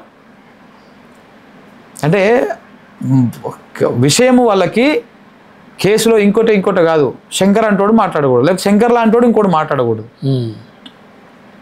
అన్ని రకాలుగా బ్లేమ్ చేయాలి, అన్ని రకాలుగా ఇది చేయాలి. అలాంటి కుయుక్తులు పనుతున్నారు. మరీ ఇంత దారుణంగా గతంలో ఉండలే, నేనైతే చూడలే, కానీ మరి ఇదైతే టూ మచ్ అయిపోయింది. ఇప్పుడు ఎవడన్నా మాట్లాడితే కేసులు, దాడులు, ఉట్టుట్టిన దాడులు చేసేస్తున్నారు. ఆ రకంగా ఉంది సార్. ఇంకొకటి కానీ అంటే మీ చాలా అంటే మీ ఆ వీడియోస్ అన్నీ చూడకపోవచ్చు నేను, బట్ చూసిన వీడియోస్ అన్నిట్లో ఏంటంటే కంప్లీట్ అగెయిన్స్ట్గా, అంటే అగెయిన్స్ట్ గవర్నమెంట్ మాట్లాడుతున్నట్టు అనిపించింది. అది నా పర్సనల్ ప్రాబ్లం. ఓకే, అలా ఒక్కరి వైపు అంటే మీరు రేవంత్ రెడ్డి గారికి గవర్నమెంట్కి అగెయిన్స్ట్గా మాట్లాడుతున్నారన్నంత మాత్రాన దానికి ఎగ్జాక్ట్ మీనింగ్ ఏమవుతుందంటే ఓకే ఈయన బీఆర్ఎస్కి పాజిటివ్ ఏమో, కేసీఆర్ కేటీఆర్కి వాళ్ళకి బయాస్డ్గా ఉన్నారేమో అన్న ఒక ఇదైతే బయటకు వస్తుంది. సో అలాంటప్పుడు ఏమవుతుంది, ఒక ఇంప్రెషన్ ఎలా క్రియేట్ అవుతుందంటే జనరల్గా ఎందుకు ఒకవైపు నెగిటివ్గా మాట్లాడి ఇంకోవైపు పాజిటివ్గా ఉండడం, ఇలా బయాస్డ్గా ఉండడం కరెక్టా, ఇలా బయాస్డ్గా ఉంటే ఫ్యాక్ట్స్ బయటకు వస్తాయా అన్న ఒక ఇంటర్ప్రిటేషన్ అయితే జనరల్గా అంటే ఒక అవుట్ సైడర్గా న్యూస్ చూసే వాళ్ళకి అనిపిస్తుంది. అంటే మేబీ మీరు Day 1 నుంచి మీ ఉద్దేశం ఏంటి, ఎందుకు అంత అలా మాట్లాడుతున్నారు అని ప్రతి వీడియో చూసిన వాళ్ళకి ఎగ్జాక్ట్ ఫ్యాక్ట్ తెలుస్తుందేమో, కానీ అప్పుడప్పుడు కొన్ని వీడియోస్ మాత్రం చూసిన వాళ్ళకి ఏంటి అంత ఎప్పుడు అగెయిన్స్ట్గా మాట్లాడుతున్నారు అంటే ఈయనకి అతను ప్రో ఏమో, అతను బ్యాక్డ్ ఏమో, ఈ ఛానల్ వాళ్ళు బ్యాక్ ఉన్నారేమో అన్న ఒక మిస్కన్సెప్షన్ అయితే గ్యారంటీగా వస్తుంది. ఓకే, సో దానికి మీరు ఏం ఆన్సర్ చెప్తారు? 100% అండి. ఎట్లా ఉంటుంది అంటే ఇది ఇప్పుడు మనము చెప్తున్నా కదా యథార్థవాది లోక విరోధి అని. ఈవెన్ కేసీఆర్ గవర్నమెంట్లో ఉన్నప్పుడు కూడా మేము ఆయనకు వ్యతిరేకంగా కొన్ని వార్తలు రాసినాం. వ్యతిరేకంగా అంటే ప్రజల కోణంలో పట్టుకొని రాసినాం, కొన్ని మేము చేసినాం. ఇప్పుడు ఏమవుతుందంటే జనము మనం కాదు డివైడ్ అయ్యేది, జనం డివైడ్ అయ్యారు. ఫస్ట్ పబ్లిక్ డివైడ్ అయ్యారు. ఎట్లా డివైడ్ అయ్యారు అంటే ఏవి చూడాలి ఏవి చూడకూడదు జనం ఆల్రెడీ డిసైడ్ అయి ఉంటారు. అట్లా అని చెప్పేసి మనం అవే చెప్తామని కాదు నా ఇంటెన్షన్. ఇప్పుడు నేను గవర్నమెంట్ని ఇది మంచి పని చేసింది అని ఒక మాట దగ్గర అంట కదా, అది పోదు రీచ్లో. అట్లానే మేము మాట్లాడుకుంటూ ఉండం. ఇప్పుడు ఏదైనా మీ దగ్గర దాకా వచ్చింది అంటే సజెషన్ అయితేనే వస్తుంది మీ దగ్గర దాకా. బట్ కానీ మేము అది కూడా మాట్లాడతాం మన ఛానల్లో, మన దాంట్లో. అది చూడరు వాళ్ళు జనాలు, అది ఉంటుంది. మీరు ఒకసారి వెళ్ళి మనం ఛానల్ అంతా చెక్ చేసుకుంటే ఇది రేవంత్ రెడ్డికి ఇది ఒకటి మంచి పని చేసిండు అని చెప్పి ఇప్పుడు గద్దర్ అవార్డులన్నీ పెట్టిండు. గద్దర్ అంటే తెలంగాణలో తెలియని వాళ్ళు ఉండరు. సో దాన్ని మాలాంటి వాళ్ళకి కూడా సపోర్ట్ చేస్తారు. లేకపోతే ఇంకా కొన్ని యూనివర్సిటీలకు కొన్ని వైస్ ఛాన్సలర్ వాళ్ళని పెట్టిరు, అట్లాంటి వాటిని చేస్తారు. ఇంకొకటి ఏంటంటే ఇక్కడ ప్రభుత్వాన్ని పొగిడేటువంటి విషయాలని చెప్పాల్సినటువంటి అవసరం లేదు. ఫస్ట్ ఆఫ్ ఆల్ సమస్యను మాత్రమే మనం చూపడం. మన పని ఏంటిది, మన రోల్ ఏంటిదా, మీ రోల్ ఏంటి ఆడ మీరు క్వశ్చన్ చేయాలి, నేను ఆన్సర్ చెప్పాలి. నేను ఆ పొజిషన్లో కూర్చున్నప్పుడు నేను క్వశ్చనే చేయాలి, నేనే ఆన్సర్ చెప్తా, నేను పొగిడేస్తా, శంకర్ గారు ఇరులు సూర్లు అని చెప్పేస్తే ఎట్లయితుంది? సో నా పొజిషన్ ఏంటి, నేను ఒక జర్నలిస్ట్గా నేను క్వశ్చనే చేయాలి గవర్నమెంట్ని. నేను చేసిన క్వశ్చన్లో రైట్ ఉందా రాంగ్ ఉందా, ఇఫ్ రాంగ్ అప్పుడు నువ్వు ఏదైనా చేయొచ్చు, యాక్షన్ తీసుకోవచ్చు. నేను చేసే దాంట్లో న్యాయం ఉంది. ఇవాళ సీజన్ స్టార్ట్ అయింది, రైతు భరోసా వేయలేదు సార్, ఇంకెప్పుడు వేస్తారా అయ్యారా, యాసంగిదే ఇంకా డ్యూ ఉంది, అది వేస్తారా అయ్యారా, ఇవి అడిగినాం. మేము ఒక జర్నలిస్ట్గా అడిగినప్పుడు అది న్యాయం అయితే, న్యాయబద్ధం అయితే 200% దాన్ని మీరు చేసే ప్రయత్నం చేయాలి. ఒకవేళ అది తప్పైతే అప్పుడు మీరు చెప్పినట్టు కావాలని మేము చేసినా కానీ ఇట్లా అబద్ధం చెప్పిండు, కావాలని ఇట్లా చేసిండు అని చెప్పేసి చెప్పొచ్చు. సో అది మన వృత్తే మనం క్వశ్చన్ చేయడం, అది ఏ గవర్నమెంట్ ఉన్నా క్వశ్చన్ చేయడం. ఎలా అంటే ఇంకొకటి మీరు అన్నారు, ఇప్పుడు బయాసుడ్గా మాట్లాడటం అనిపిస్తుంది కదా సార్, ఇట్లా అంటే ఉన్నది ఉన్నట్టు చెప్పేవరకే ఎవరికైనా అట్లనే అనిపిస్తుంది. ఉన్నది ఉన్నట్టు చెప్పేవరకే. ఇప్పుడు రాజ్యంలో రాజుని ఉంటే రాజుని విమర్శిస్తావా, రాజుగా ఓడిపోయి ఇంటికాడ ఉన్నటువంటి ఆయనను విమర్శిస్తావా? రాజుగా ఉన్నప్పుడు రాజునే ప్రశ్నిస్తాం, రాజునే మాట్లాడతాం. సార్ మీరు ఇది చెయ్యండి, ఇంకెప్పుడు చేస్తారు, మీరు ఇచ్చిన హామీలు వేయండి అంటాం. దీంట్లో కొంత మనం ఇక్కడ ఉన్నటువంటి వాళ్ళని కొంత అగ్రెసివ్గా మాట్లాడుతుంటాం, మాట్లాడే విధానంలో కొంత అగ్రెసివ్నెస్ వస్తుంది కాబట్టి కొంత అట్లా అనిపిస్తుంది. బట్ కానీ నేను ఏ పార్టీకో ఇంకెవరికో అనుకూలం కదండి. తెలంగాణ అటువంటి ప్రాంతం కోసం, ఆ ప్రయోజనాల కోసం ఇప్పుడనే కాదు, మేము గతంలో కూడా తెలంగాణకు నిధులు మొన్న కూడా ఇప్పుడు కాంగ్రెస్ పార్టీని అంటున్నాము, మన కేంద్ర ప్రభుత్వము మనకు రూపాయి నిధులు కేటాయించలేదు బడ్జెట్లో అడిషనల్గా. చట్టం ప్రకారం వచ్చేటి వస్తున్నాయి మనకు దాని ప్రకారంగానే. ఇప్పుడు చంద్రబాబు నాయుడుకు 19,000 కోట్లు ఇచ్చారు, లేకపోతే బీహార్కు 20,000 కోట్లు ఇచ్చారు. ఎందుకంటే వాళ్ళిద్దరు ప్రభుత్వాన్ని ఆడ కాపాడుతున్నారు కాబట్టి. తెలంగాణకు రూపాయి అయ్యలే. మరి మనం కూడా 8 మంది ఎంపీలను గెలిపించినాం కదా, ఇద్దరు మంది అందులోకి వెళ్ళి కేంద్ర మంత్రులు ఉన్నారు కదా. మరి మీరు ఇంతమంది ఉండి ఏం చేయకపోతే ఎట్లా సార్ అని మేము మరి బీజేపీని ప్రశ్నించినాం కదా. అప్పుడు కూడా ఉద్యోగాలు అన్నీ చేస్తున్నాడు కేసీఆర్, కానీ ఉద్యోగాలు వేస్తలేడు. తొందరగా ఉద్యోగాలు వేస్తే బాగుంటుంది, అదేదో జోనల్ ప్రక్రియ అని చెప్పేసి బాగా డిలే చేస్తున్నాడు, చేస్తే బాగుంటుంది అప్పుడు కూడా మాట్లాడినాం కదా. అంటే అదే చెప్తున్నా, మనం గవర్నమెంట్లో ఎవరుంటే వాళ్ళని మాత్రమే చేయాలి, వాళ్ళని మాత్రమే ఫైట్ చేయాలి. ఇంకో ఎట్ ద సేమ్ టైము ఇప్పుడు సపోజ్ బీఆర్ఎస్ పార్టీ ఇక్కడ ప్రాపగండా చేస్తున్నారు ఏదన్నా, దాన్ని కూడా ప్రశ్నించవచ్చు.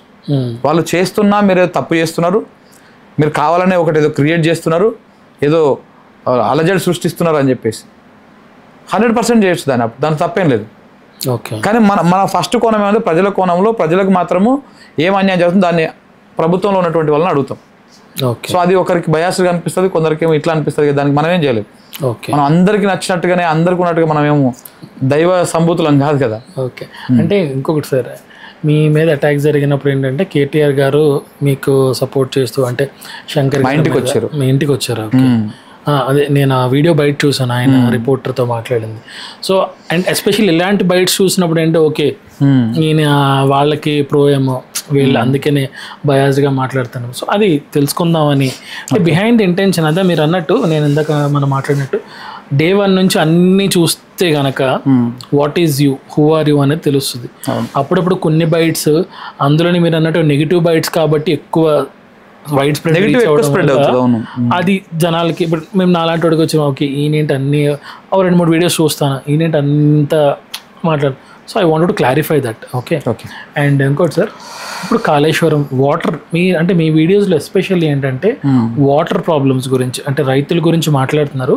బట్ అందులో పర్టికులర్గా వాటర్ ప్రాబ్లమ్స్ గురించి ఎక్కువ మీరు మాట్లాడినప్పుడు కూడా వాటర్ ప్రాబ్లమ్స్ గురించి మాట్లాడినప్పుడు చాలా మీ ఫేస్లో ఎక్స్ప్రెషన్స్ తెలుస్తాయి. ఓకే, సో ఎందుకని why are you so connected to that problems?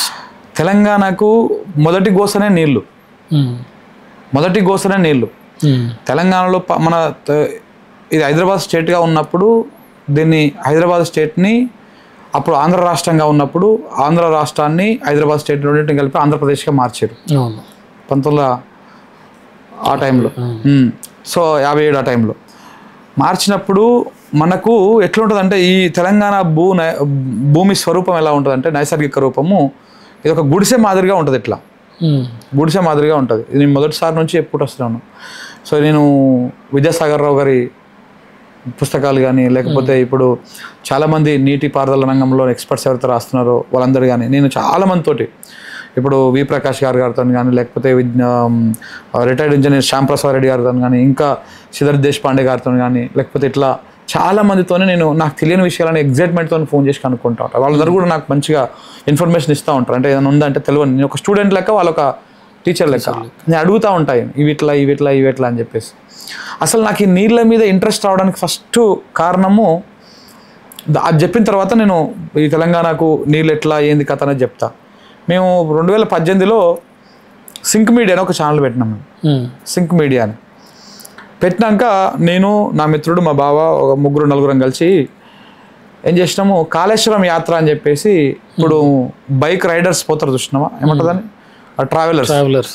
So అట్లా ఒక జెండా కట్టుకొని వెనక బండికి జెండా కట్టుకొని కాళేశ్వరం మొదటి నుంచి చివరి దాకా బైక్ మీద తిరిగినాం మొత్తం అంతా. దాదాపు 1100 కిలోమీటర్ తిరిగినాం.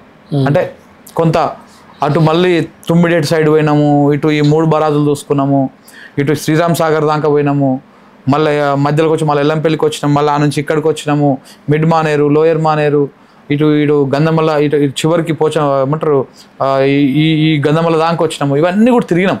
మల్లన్న సాగరు, కొండపోచమ్మ, బస్వాపూరు, గంధమల్ల, ఇవన్నీ కూడా తిరిగి చూసినాం. ఇవన్నీ తిరిగినాక దాదాపు ఒక వారం 10 రోజులు మేము బైక్లు వేసుకొని మొత్తము ఆ కాలువలు ఎమ్మటి టన్నెల్ ఎమ్మటి తిరిగిన తర్వాత అప్పుడు నీళ్ళ మీద కొంత ఒక అవగాహన వచ్చింది మాకు. బేసిక్గా మేము కూడా ఫస్ట్ స్టార్టింగ్లో కాళేశ్వరం పట్ల కానీ కేసీఆర్ పట్ల ఎందుకు 80,000 కోట్లు ఖర్చు పెడుతున్నాడు, ఒక ప్రాజెక్టుకి ఇంత ఖర్చు పెడుతున్నాడు, ఒక నెగిటివ్ ఫీల్ ఉంటే ఫస్ట్ స్టార్టింగ్లో.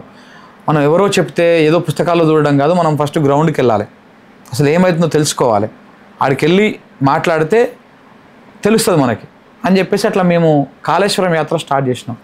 స్టార్ట్ చేసినప్పుడు ఎగ్జాక్ట్గా నాకు గుర్తు, మేము అన్నారం దగ్గరికి వచ్చినాం, మేడిగడ్డ చూసుకొని అన్నారం బ్యారేజ్ బ్యాక్ వాటర్ దగ్గర ఉన్నాం. అన్నారం బ్యారేజ్ బ్యాక్ వాటర్ దగ్గర దుద్దుల శ్రీధర్బాబు గారి నియోజకవర్గం ఉంటుంది. ఆ నియోజకవర్గంలో అంతా ఆ 2 బరాజులు కూడా ఆయన నియోజకవర్గం కిందకి వస్తాయి, మహదేవ్పూర్ దాని కిందకి వస్తాయి. ఆయనది ఆ నియోజకవర్గము దాని కిందకే వస్తాయి.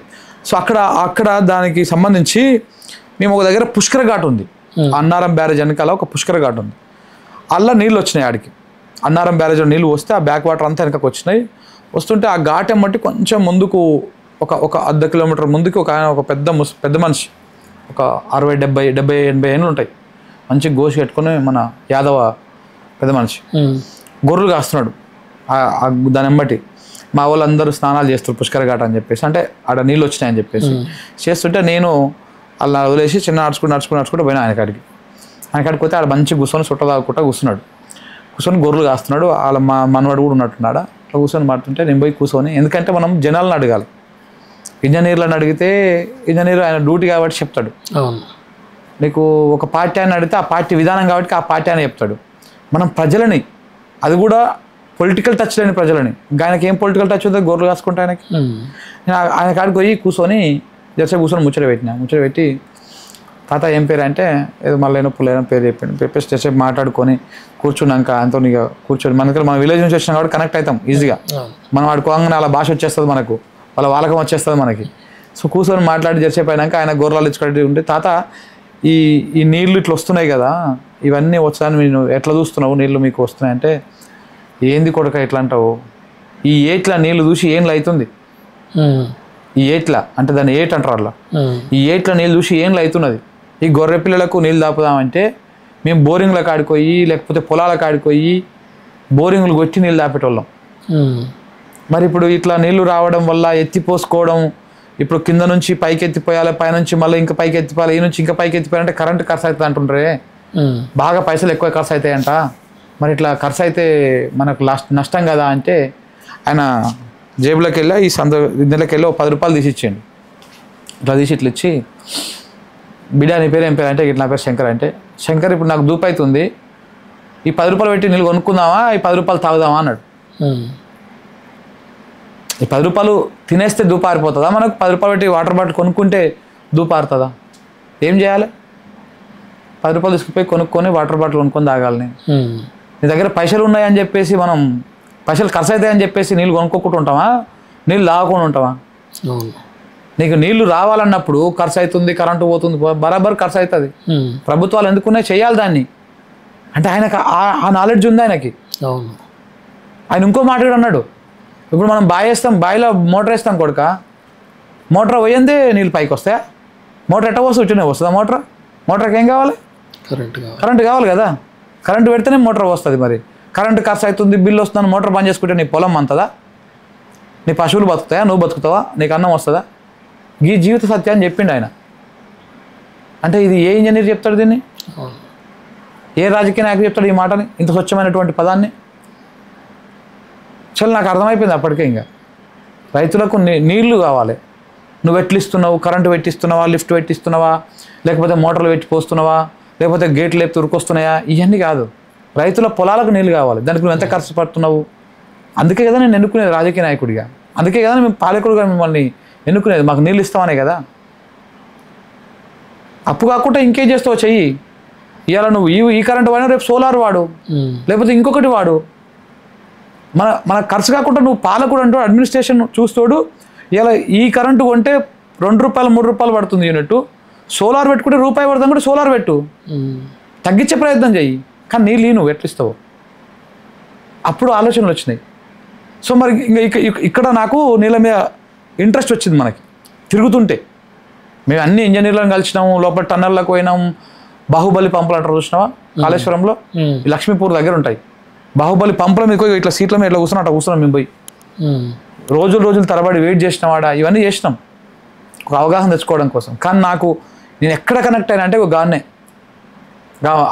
ఆ టెంపుల్ దగ్గర, ఆ గట్టు మీద ఆ పెద్ద ఆయన చెప్పిన దగ్గర నేను కనెక్ట్ అయినా. అప్పుడు మొత్తం స్టడీ చేయడం మొదలు పెట్టినాం మేము. నిజంగా అసలు మనకు నీళ్ళు ఏంది, మన కథ ఏంది అని. అప్పుడు ఇక పాత కొత్త అన్నీ తీసుకుంటూ పోతుంటే మన భూమి ఇట్లా ఉంటుందండి తెలంగాణలో. ఇట్లా అంటే ఒక గుడిసె మాదిరిగా ఉంటుంది. ఇప్పుడు పైన నీళ్ళు ఈ పైనుంచి రావు. ఇప్పుడు ఈ గుడిసె మాదిరిగా ఉంటే ఇటు పక్కనంగా గోదావరి ఉంది, ఇటు పక్కనంగా కృష్ణ ఉంది. కృష్ణ అయినా గోదావరి అయినా మనకు 80 మీటర్ల లేకపోతే 100 మీటర్ల సముద్ర మట్టం లోపల ఇది, ఇదో 100 మీటర్ల సముద్ర మట్టం లోపల ఇది.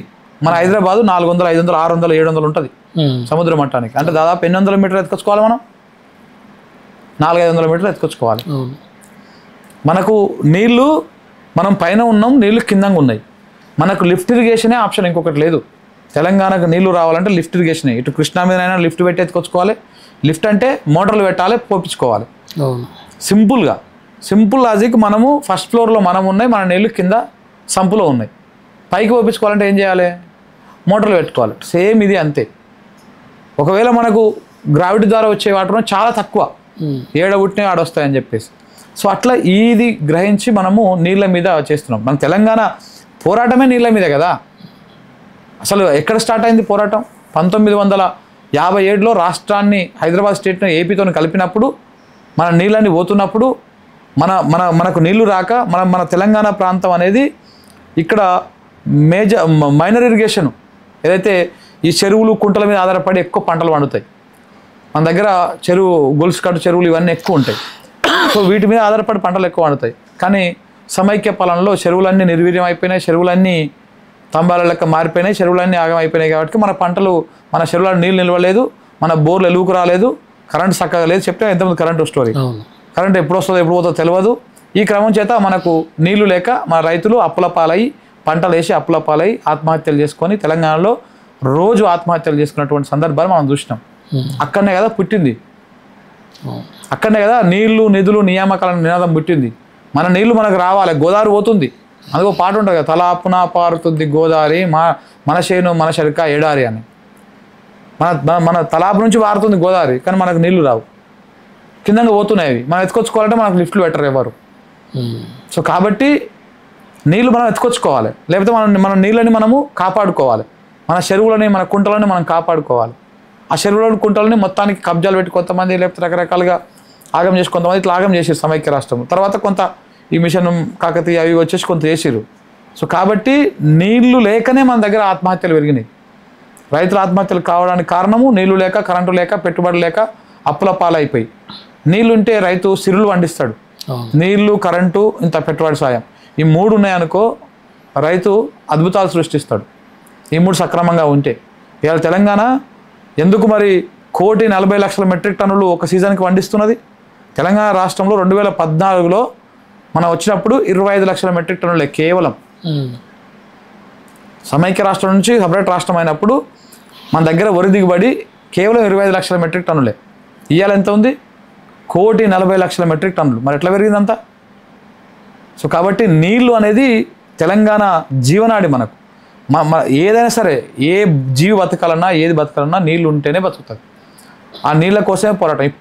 ఇప్పటికి కూడా గోదావరి జిల్లాను తీసుకుపోవడానికి రకరకాల కుట్రలు జరుగుతూ ఉన్నాయి. ఇప్పటికి కూడా దాని మీదనే నడుస్తూ ఉంది చర్చ. పోలవరం కాలం నుంచి ఎత్తుకపోయి బనకచర్ల కోస్తా, ఇక్కడ ఇచ్చంపల్లి కట్టేసి తీసుకుపోయి కావేరులో వస్తా, అటు కేంద్ర ప్రభుత్వం చంద్రబాబు నాయుడు రకరకాల కుట్రలు చేస్తూ ఉన్నారు. మన వాళ్ళే మేడిగడ్డను రిపేర్ చేయకుండా ఆడా చేస్తూ ఉన్నారు. సో కాబట్టి మనలాంటి వాళ్ళు కొంతమంది తెలిసినటువంటి వాళ్ళు ఆడిన మాట్లాడుతున్నారు కాబట్టి కొంత ఆడుకో ప్రభుత్వంలో చలనం వస్తున్నది.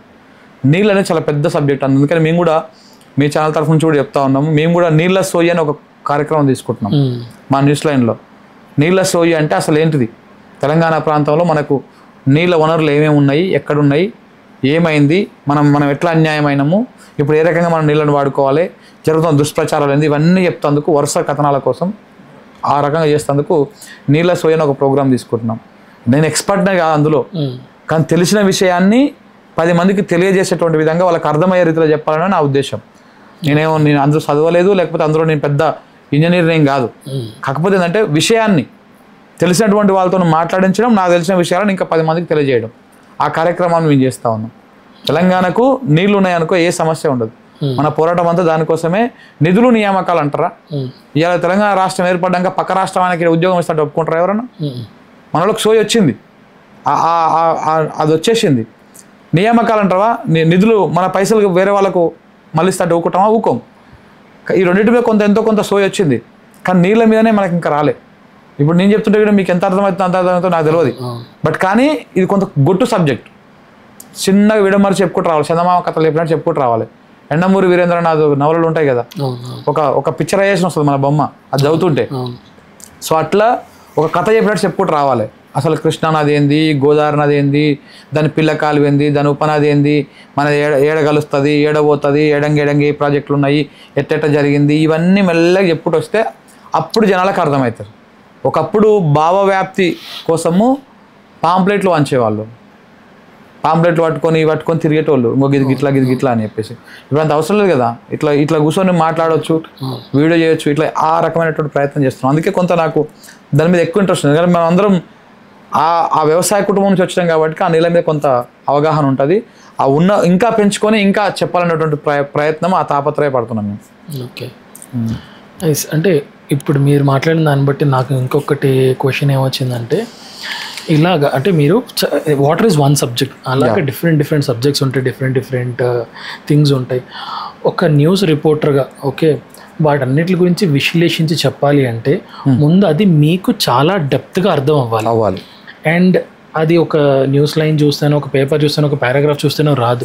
దానికి సంబంధించి మీరు అన్నట్టు ఎక్స్పర్ట్స్తో మాట్లాడాలి, బుక్స్ చదవాలి, దానికి సంబంధించిన వీడియోస్ ఏమైనా ఉంటాయి, గ్రౌండ్కి మీరు అన్నట్టు ఆ ఫార్మర్ స్టోరీ మాట్లాడినట్టు పెద్ద ఆయన స్టోరీ గ్రౌండ్కి వెళ్ళాలి. ఇలాగ డిఫరెంట్ యాంగిల్స్లో ఒక చిన్న టాపిక్, నీళ్ళని ఒక చిన్న టాపిక్కి మీరు ఇన్ని కిలోమీటర్స్ తిరిగి ఎంతమందితో మాట్లాడు. అలాగా న్యూస్ అంటే మీరు చాలా టాపిక్స్ కవర్ చేయాలి, సైన్స్ కవర్ చేయాలి, హిస్టరీ చాలా కవర్ చేయాలి. అవన్నీ కవర్ చేయాలంటే ప్రతిదానికి ఇంత గ్రౌండ్ వర్క్ జరగాలి, అంత అండర్స్టాండింగ్ ఫస్ట్ మీకు ఉంటేనే దాన్ని ఎలాగ మనం జనాలకి డీటెయిల్గా చెప్పచ్చు అనే కాన్ఫిడెన్స్ వస్తుంది. మీరు ఒక పర్టికులర్ టాపిక్ గురించి ఎన్ని విధాలుగా దాని గురించి తెలుసుకున్న ప్రయత్నం చేస్తారు, ఎంత డెప్త్గా రీసెర్చ్ చేస్తారు డిఫరెంట్ టాపిక్స్ మీద, అపార్ట్ ఫ్రమ్ వాటర్ గురించి చెప్పారు, మిగిలిన టాపిక్స్ మీద ఎట్లుంటుందంటే జర్నలిజం అనేది ఇంకొకటి మనము ఐటీ వాళ్ళు ఉంటారు చూసినా, ఈ కోడింగ్ రాసేది వీళ్ళల్లో, ఇది ఒక రోజులో గింత వరకే తెలిస్తే చాలు అన్నట్టు ఉండదు. మనకి డిఫరెంట్గా మారుతూ ఉంటుంది.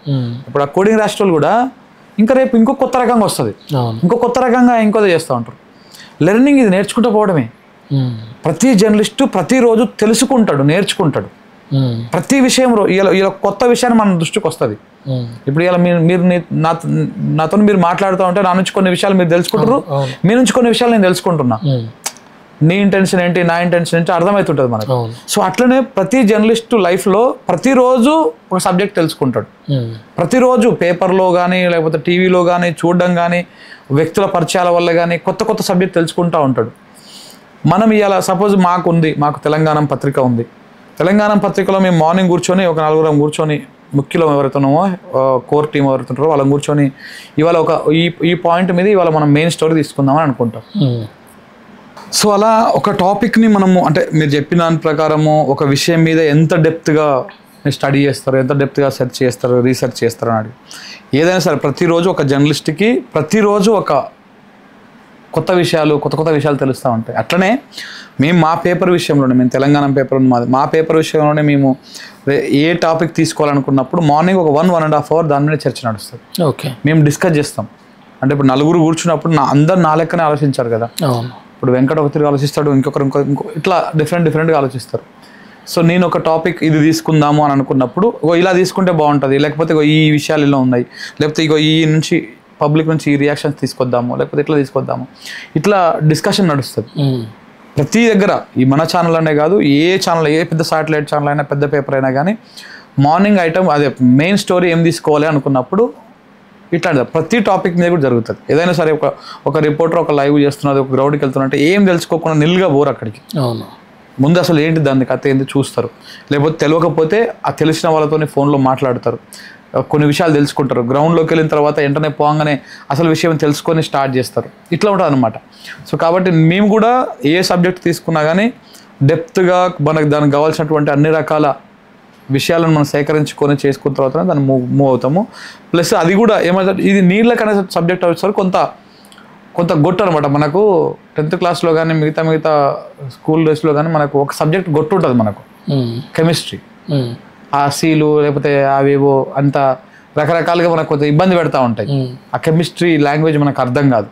సో అట్లా ఈ మొత్తం వార్తలల్లో ఈ ఇంజనీరింగ్ కానీ లేకపోతే ఈ నీళ్ళకి సంబంధించిన సబ్జెక్ట్ కానీ కొంత స్టాక్ మార్కెట్లు కానీ అందరికి ఈజీగా అర్థం కావాలి. అది చాలా గొట్టుగా అనిపిస్తుంటుంది. ఏదేదో ఎక్స్చేంజ్ అంటారు, ఏదేదో అంటారు, ఇందులో కూడా టీఎంసీలు అంటారు, క్యూసెక్లు అంటారు, ఇది అంటారు, అది అంటారు, లిఫ్ట్ అంటారు, గ్రావిటీ అంటారు, కెనాల్ అంటారు, టన్నెల్ అంటారు, ఇవన్నీ అంటారు. ఇవి ఈజీగా అర్థం కావు. కానీ మన నిజ జీవితంలో, మన నిత్య జీవితంలో ప్రతిరోజు మనం సైన్స్ లేకుండా మనం ఏం చేయలేము. నీ మైక్ సైన్స్, మనం మాట్లాడేది మన సౌండ్ సైన్స్, ప్రతిదీ సైన్స్. కానీ ఇలా విడమర్చి చెప్పాలి. ఇప్పుడు అందులో నుంచి ఆ వేవ్ని ఏదో సైంటిఫిక్ లాంగ్వేజ్లో చెప్తే అర్థం కాదు జనాలకి. వీడు మాట్లాడితే అల్లకి పోతుంది, అల్ల నుంచి రికార్డ్ అవుతుంది అని చెప్పినాం అనుకో ఈజీగా అర్థమవుతుంది. మనము ప్రతి సబ్జెక్టు కూడా అంత ఈజీగా విడమర్చి చెప్పాలనేది మా కాన్సెప్ట్. ఇప్పుడు అందుకే పేపర్ల విషయంలో కూడా అట్లా చెప్పినాను. అన్నీ రాస్తాయి, అందులో అసలు కథ ఏందో తీసి చూపించాలి కదా మనం.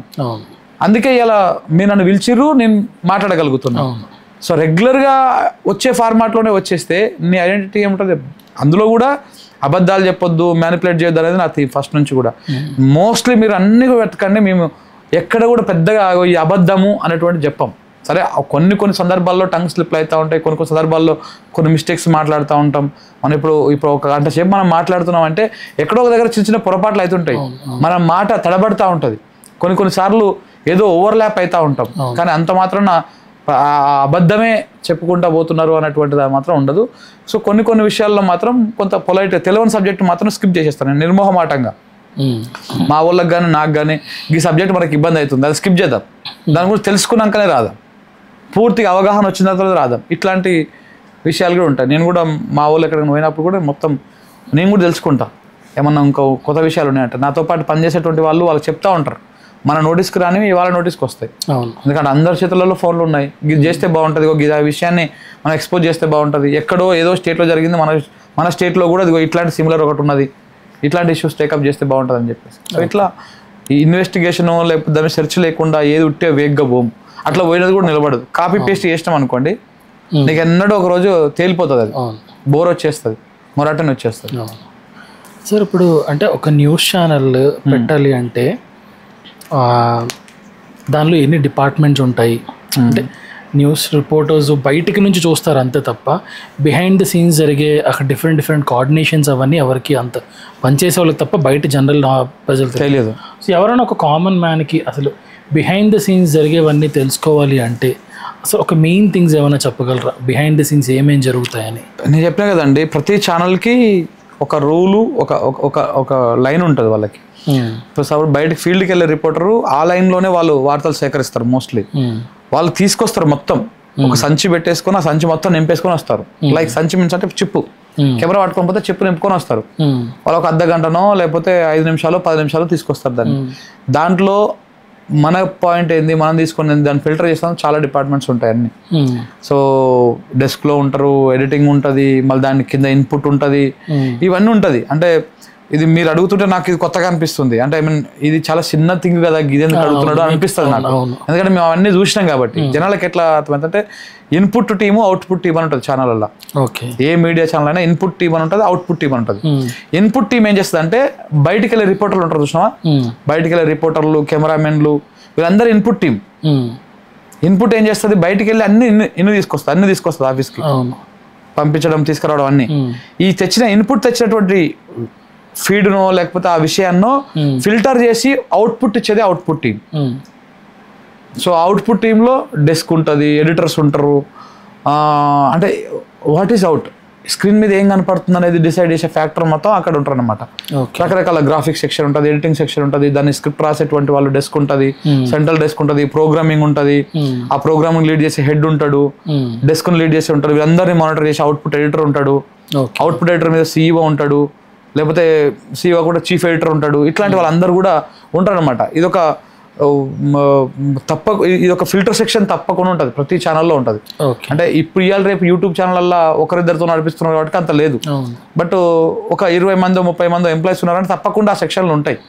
ఎడిటర్స్ ఎవరు, లేకపోతే ఇన్పుట్ ఎవరు, బయటకు వెళ్ళేటోళ్ళు ఎవరు, వచ్చేటోళ్ళు ఎవరు, ఇవన్నీ పేపర్ టీమ్ ఏంది, ఇవన్నీ అన్నీ ఉంటాయి అనమాట. సో ప్రతిదీ ఫిల్టర్ అయ్యకుండానే వస్తుంది. ఓకే. సో ఈ సెక్షన్లో ఇవన్నీ కూడా ఉంటాయి అనమాట అందులో. Okay sir. అంటే ఇప్పుడు నా మైండ్లో ఉన్న జర్నలిజం ఎలాగా ఏంటి ఇవన్నీ క్వశ్చన్స్ అడిగాను. ఇప్పుడు కరెంట్ లేటెస్ట్ వాటి గురించి కొన్ని విషయాలు మీతో అడుగుదాం అనుకుంటున్నాను.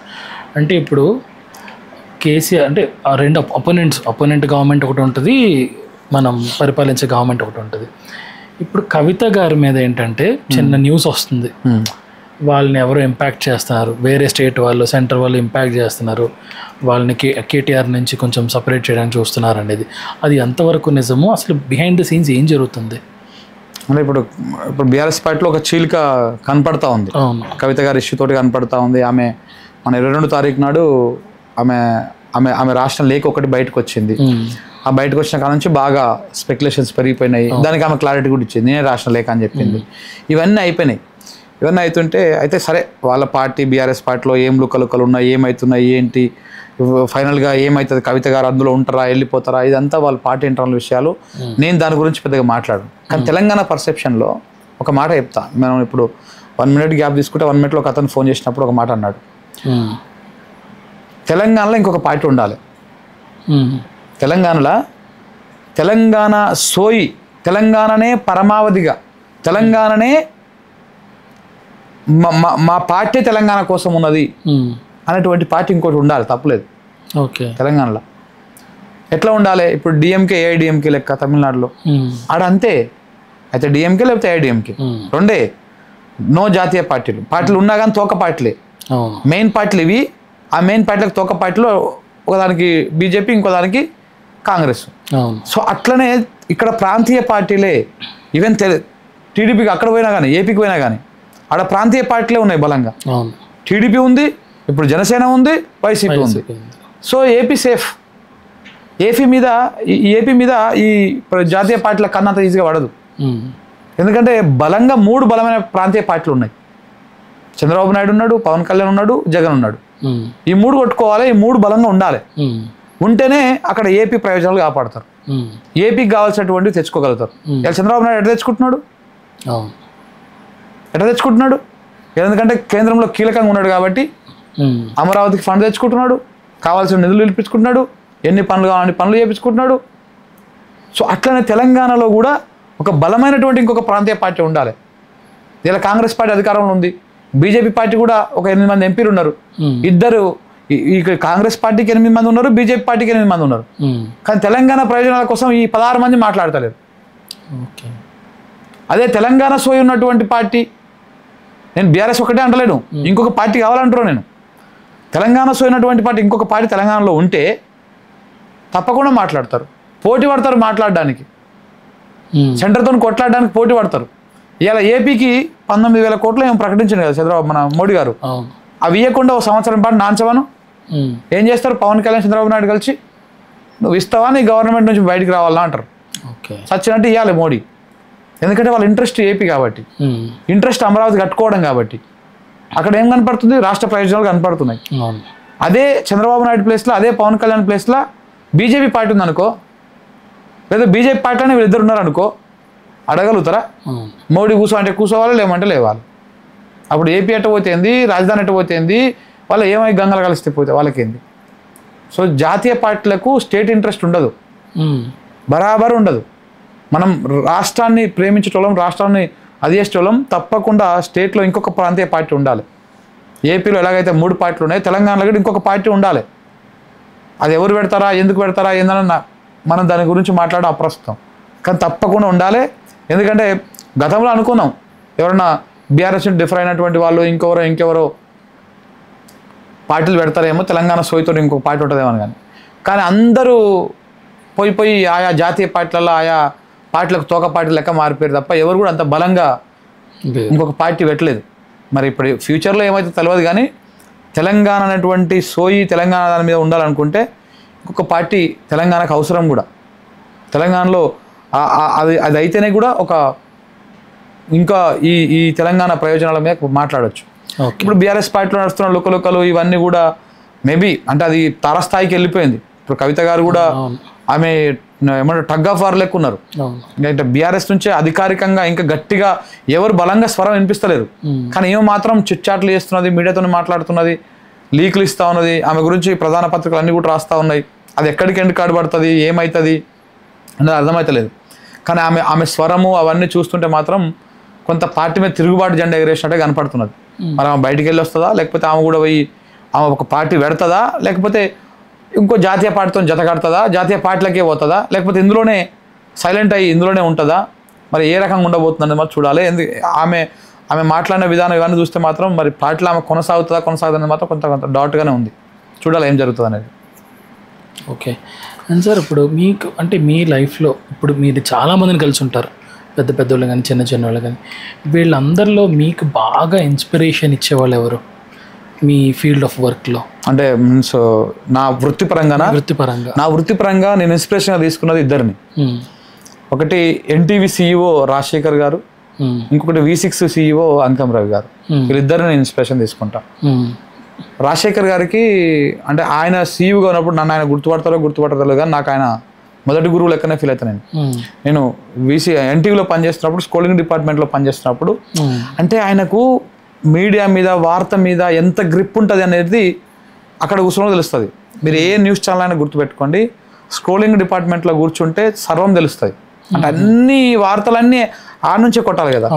ఫస్ట్ పడేది ఎక్కడ మనకు బ్రేకింగ్ వార్తలు పడేది ఎక్కడ? ఫస్ట్ వార్త మన ఏడవ చూస్తాం, కింద బ్రేకింగ్ చూస్తాం. అందరికంటే ముందు గ్రౌండ్లో ఉన్న రిపోర్టర్కి తెలుస్తుంది, దాని తర్వాత స్క్రోలింగ్లో కూర్చున్నటువంటి వాళ్ళకి తెలుస్తుంది. స్క్రోలింగ్లో కూర్చున్న వాళ్ళకు అన్నీ తెలుస్తాయి, ఆ రిపోర్టర్కు పర్టికులర్ సబ్జెక్ట్ మాత్రమే తెలుస్తుంది ఫస్ట్. కానీ అలాంటి రిపోర్టర్లు 10 మంది ఉంటారు కదా, 10 మంది తెలిసిన విషయాలన్నీ నాకు తెలుస్తాయి అంటారండి మరుక్షణమే. సో కాబట్టి అన్ని విషయాల మీద అవగాహన వస్తుంది. సో రాజశేఖర్ గారు ఇదే స్కూలింగ్ డిపార్ట్మెంట్ నుంచి పోయినటువంటి వ్యక్తి. ఆయన ఇలా ఒక టాప్ ఛానల్కి CEO. ఇవాళ తెలుగు స్టేట్స్లలో NTV టాప్ ఛానల్, ఆయన ఆ ఛానల్కి CEO. సో ఆయన కింద మేము పనిచేసినాం. మేము పనిచేసేటప్పుడు రోజుకు 10 సార్లు ఫోన్ చేస్తుండే ఆ 8 గంటల డ్యూటీలో. కొత్త వార్తలు ఏమున్నాయి, పాతవి తీసేయండి, కొత్తవి పెట్టండి, కొత్తవి కింద ఎప్పటికప్పుడు కొత్తవి వస్తుండాలి, లేకపోతే పాత వాటిని టాప్ స్టోరీస్ కింద పెడుతుండాలి. ఇట్లాంటివన్నీ అంటే అంత పర్యవేక్షణ ఉంటుండే. వార్తల టేకింగ్ విధానం కూడా ఏ టైంలో ఏ వార్త వేయాలి, ఎట్లా తీసుకోవాలి, ఏ రకంగా తీసుకోవాలి చాలా తెలుసుకోవచ్చు. ఆయన దగ్గర చాలా నేర్చుకోవచ్చు. నేను తక్కువ టైమే ఆయన కింద పనిచేసినాం కానీ మాకు ఆయన ఒక గురువు లెక్కనే, ఆది గురువు లెక్కనే మేము ఫీల్ అవుతాం.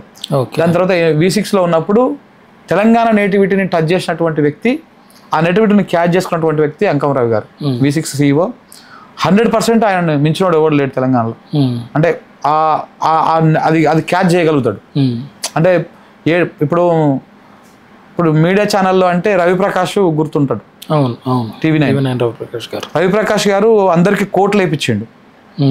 అంటే వార్తలు అంటే అంతకు ముందుకు ఈటీవీలో చీర కట్టి మంచి పద్ధతి ప్రకారం మంచిగా వచ్చి బులెటిన్ చదివిపోతుంది 9 గంటలకి. బట్ ఈయన 24/7 స్టార్ట్ చేసి కోట్ వేయించి ఒక ట్రెండీ స్టైల్, ఒక డిగ్నిఫైడ్ గా ఉండేటివి. అంటే అదొక ట్రెండ్ సెట్ చేసింది ఆయన. రవిప్రకాష్ అంటే అది అట్లా 24/7 ఛానల్, ఇట్లా ఒక లుక్, ఒక డిఫరెంట్ భాష ఇట్లా కనపడుతుండే. సేమ్ అట్లనే అంకం రవి గారు అంటే ఆయన కోట్ వేపిస్తే ఈయన గోషి గొంగడ వేయించండి. ఓకే. అంటే తెలంగాణ నేటివిటీని, తెలంగాణలో ఊర్లల్లో గోషి గొంగడి, అరుగు మీద కూర్చొని చెప్పే ముచ్చట్లు, తీన్మార్ వార్తలు ఇవన్నీ ఉంటాయి కదా. సో ఆ నేటివిటీని ఆయన టచ్ చేసిండు. అందుకే మేము ఆయన ఇన్స్పిరేషన్ తీసుకుంటాం. ప్లస్ తెలంగాణ సోయి ఉంది ఆయనకి, కొంత ప్రాంతం మీద అభిమానం ఉంది. ఇవన్నీ మేము ఆ దగ్గర నేర్చుకున్నాం. అంటే కొత్తదనాన్ని ఎంకరేజ్ చేస్తారు, ఈ రకంగా ఉంటుండే. అందుకే నేను నా వృత్తిపరంగా అయితే మీ ఇద్దరిని ఇన్స్పిరేషన్ తీసుకున్నా. అంకం రవి గారిని ఇంకెక్కువ తీసుకుంటాం. ఎందుకంటే ఆ ఛానల్ పెట్టినప్పుడు V6తో పాటు చాలా ఛానళ్ళు పెట్టారు. V6తో పాటు 60 అనే ఛానల్ వచ్చింది, CVR అనే ఛానల్ వచ్చింది, ఇంకా చిన్న చిత్క ఛానల్ చాలా వచ్చినాయి. But V6 నిలబడ్డది. మిగతా ఎందుకు నిలబడలే? దేనికి నిలబడలే? ఎందుకు లేవు అలా లైన్లో? ఎందుకు లేవు అంటే ఛానల్లో ఆ పొజిషన్లో కూర్చున్నటువంటి వ్యక్తి ఇది నాది అని ఫీల్ కావాలి. ఆ ఛానల్ పెట్టినప్పుడు లిటిల్ బిట్ బిలో 20 CRతో స్టార్ట్ చేసి ఆ ఛానల్ని బిలో 20 CR నమ్ముతారా? పెద్ద ఇప్పుడు శాటిలైట్ ఛానల్ అంటే ఎట్లా ఉంటుంది? ఒక కారు పోవాలి, కారు మీద పెద్ద డొప్ప లెక్క ఉండాలి, DSNG వ్యాన్ అంటారు దాన్ని, అది ఉండాలి, అట్లా కనపడాలి. బట్ అవేవి లేకుండా కూడా ఆయన ఛానల్ నడిపించిండు. అంటే దుబారా ఖర్చు పెట్టలే.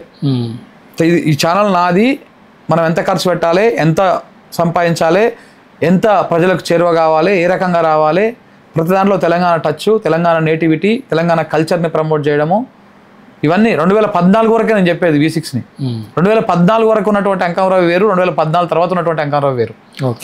2014, 2016 దాకా జర కొంత మంచిగానే ఉన్నారు. తర్వాత వాళ్ళ ఓనర్ పార్టీలు మారడం, రంగులు మారడం, ఇవన్నీ కూడా జరిగినాయి.